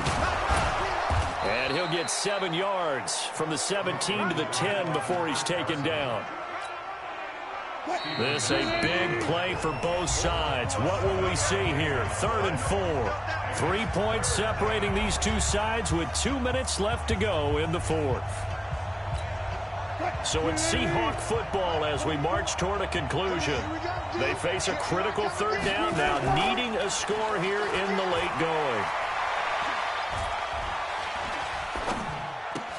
He'll find Ballore out of the backfield. And he gets the first down yardage he needs before he's brought down at the 6. Back to throw. Well, they've had a great end zone caught. Touchdown, Seattle. Nick Ballore, his first touchdown of the new season. And the Seahawks are going to retake the lead. Wow, I know it's a never-say-never situation, but to me, that looks like that's the one that's going to finish them off. The score that puts them in front here late, but now you got to rally your kick team, don't you, and say the last thing we need is a big return. And what happens is guys get overeager, get out of their lane because they're so excited they want to make the last tackle. You mess up, could come back at you a long way.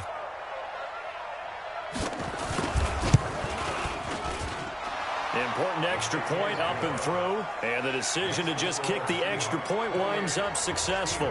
A 10-play drive that time, and it all culminates with a Seattle score. This one fielded at the 5. And he'll take it up past the 25 to the 26-yard line.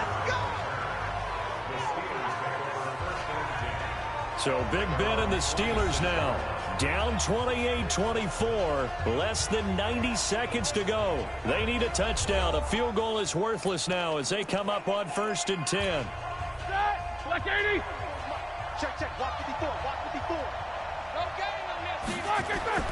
Roethlisberger to throw. Buying time to his left. Now he'll pull it down, and he'll be out of bounds across the 30-yard line. He'll get 5 out of the scramble. It's 2nd down. Throwing now is Roethlisberger. Got his man complete over the middle. It's Connor. And he'll be stopped right at midfield. 19 yards the pick up there. Move the chains. He's back to throw. Over the middle, complete. That's Connor. Now a loose football. The ball comes out, and the Seahawks have picked it up. But they picked up a little bit of yardage there, and now, in this situation, should be in no hurry to run a play really fast. Let the clock wind down. Well, that simply is a missed opportunity. They're in position. If they take the ball downfield and score, they've got a chance to win the game. Instead, they cough it up. I don't think next week at practice is going to be a whole lot of fun for him. On the other side, no bigger time to force a turnover when you've got that small lead. Yeah, and when you look at it from the offense's perspective, taking care of the ball is so important. I know they're going to have all kind of ball security drills in practice all next week. The Seahawks offense now, they get set to go back to work. And this game not quite in hand yet. We'll likely see all 3 timeouts defensively and then reassess where we are. They've got good starting field position as they come up here 1st and 10. Just shy of midfield at the 48. Now the Steelers use the first of their 3 timeouts, as the clock will stop with 45 seconds left to go in the game. This, in all probability, another run here on 2nd and 8. They stay on the ground. Again, it's Carson. And this will be stopped at the 44. That one good for 7 yards. The Steelers signal for the second of their timeouts, as they'll stop it with just over 40 seconds to go in the game. Here we go. He's crashing. He's trying. On 3rd down, Carson. And he will be very close to a first down, but I see the closed fist of the referee, and that means 4th down. Now here's Michael Dixon, as he'll punt it away for the 2nd time.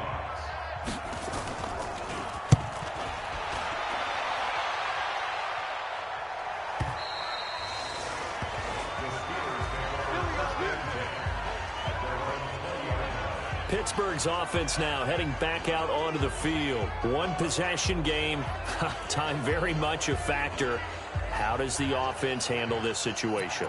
Well, in a lot of cases, they should be somewhat relaxed. And I know that's counterintuitive because this is a pressure situation.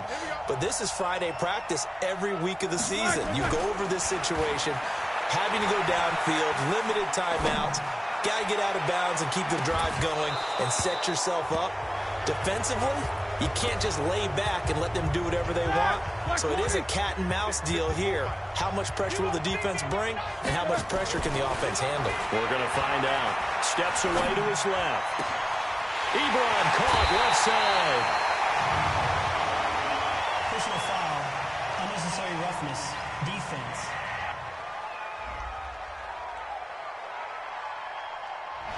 Now, I know it's an emotional game, Charles. You can't do that.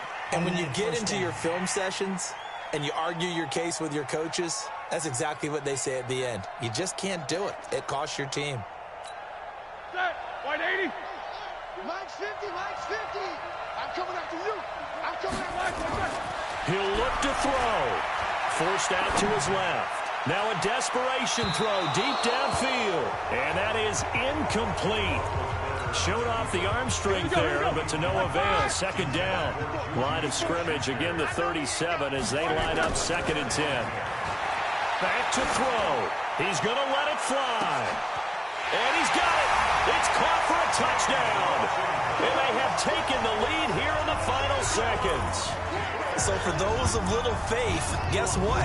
It got done. They now have the lead with that touchdown this late in the contest. I wonder if that was a play they were holding or a play that they just knew would work from past experience. Well, I just saw it in their eyes on the sideline before starting that last drive, and they did. You're right. They got it done. Looks like they're going to be the winners.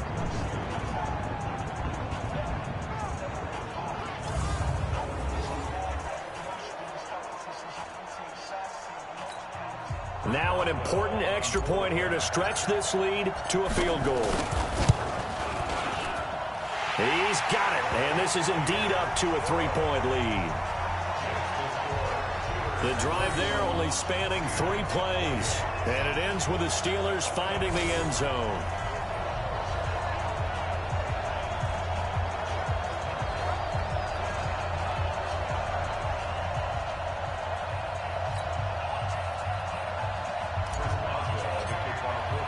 Boswell now to kick it away after the touchdown. That'll be taken in the end zone. And with time a factor here late, he'll just take a knee, and they'll start things out at the 25. Coming to the line here to begin their next drive, the Seahawks offense. Look at the clock. Everyone knows the situation. Probably time here for one final play. And we know what that play is going to be. It's got to be some sort of Hail Mary, throwing it towards the end zone and hoping someone can catch it or catch it off of a tip. Think back to 2015. Didn't we see Green Bay pull that off twice in the season? Once in the regular season, once in the playoffs. So stranger things have happened. It'd be interesting to see what the defensive strategy is about who they put on the field to try and knock that ball away. Well, going into the final play of this game, they knew that they needed some type of a miracle there at the very end, but they couldn't get it done. However, we were treated to really a spectacular affair. even though they didn't finish it off, you're exactly right. They took us down to the last play. You were wondering, could it happen? Possibly, even though we both knew it was a long shot. So for Pittsburgh, they make amends for their Week 1 loss by winning their home opener. And they will hit the road next week for a date with the San Francisco 49ers. Meanwhile, for Seattle, they'll drop to 0-2. And they'll get a chance to redeem themselves at home next week. So for Charles Davis and our entire crew, I'm Brandon Gaudin. Next game, guess what? Charles and I will be here again. It's the NFL on EA Sports.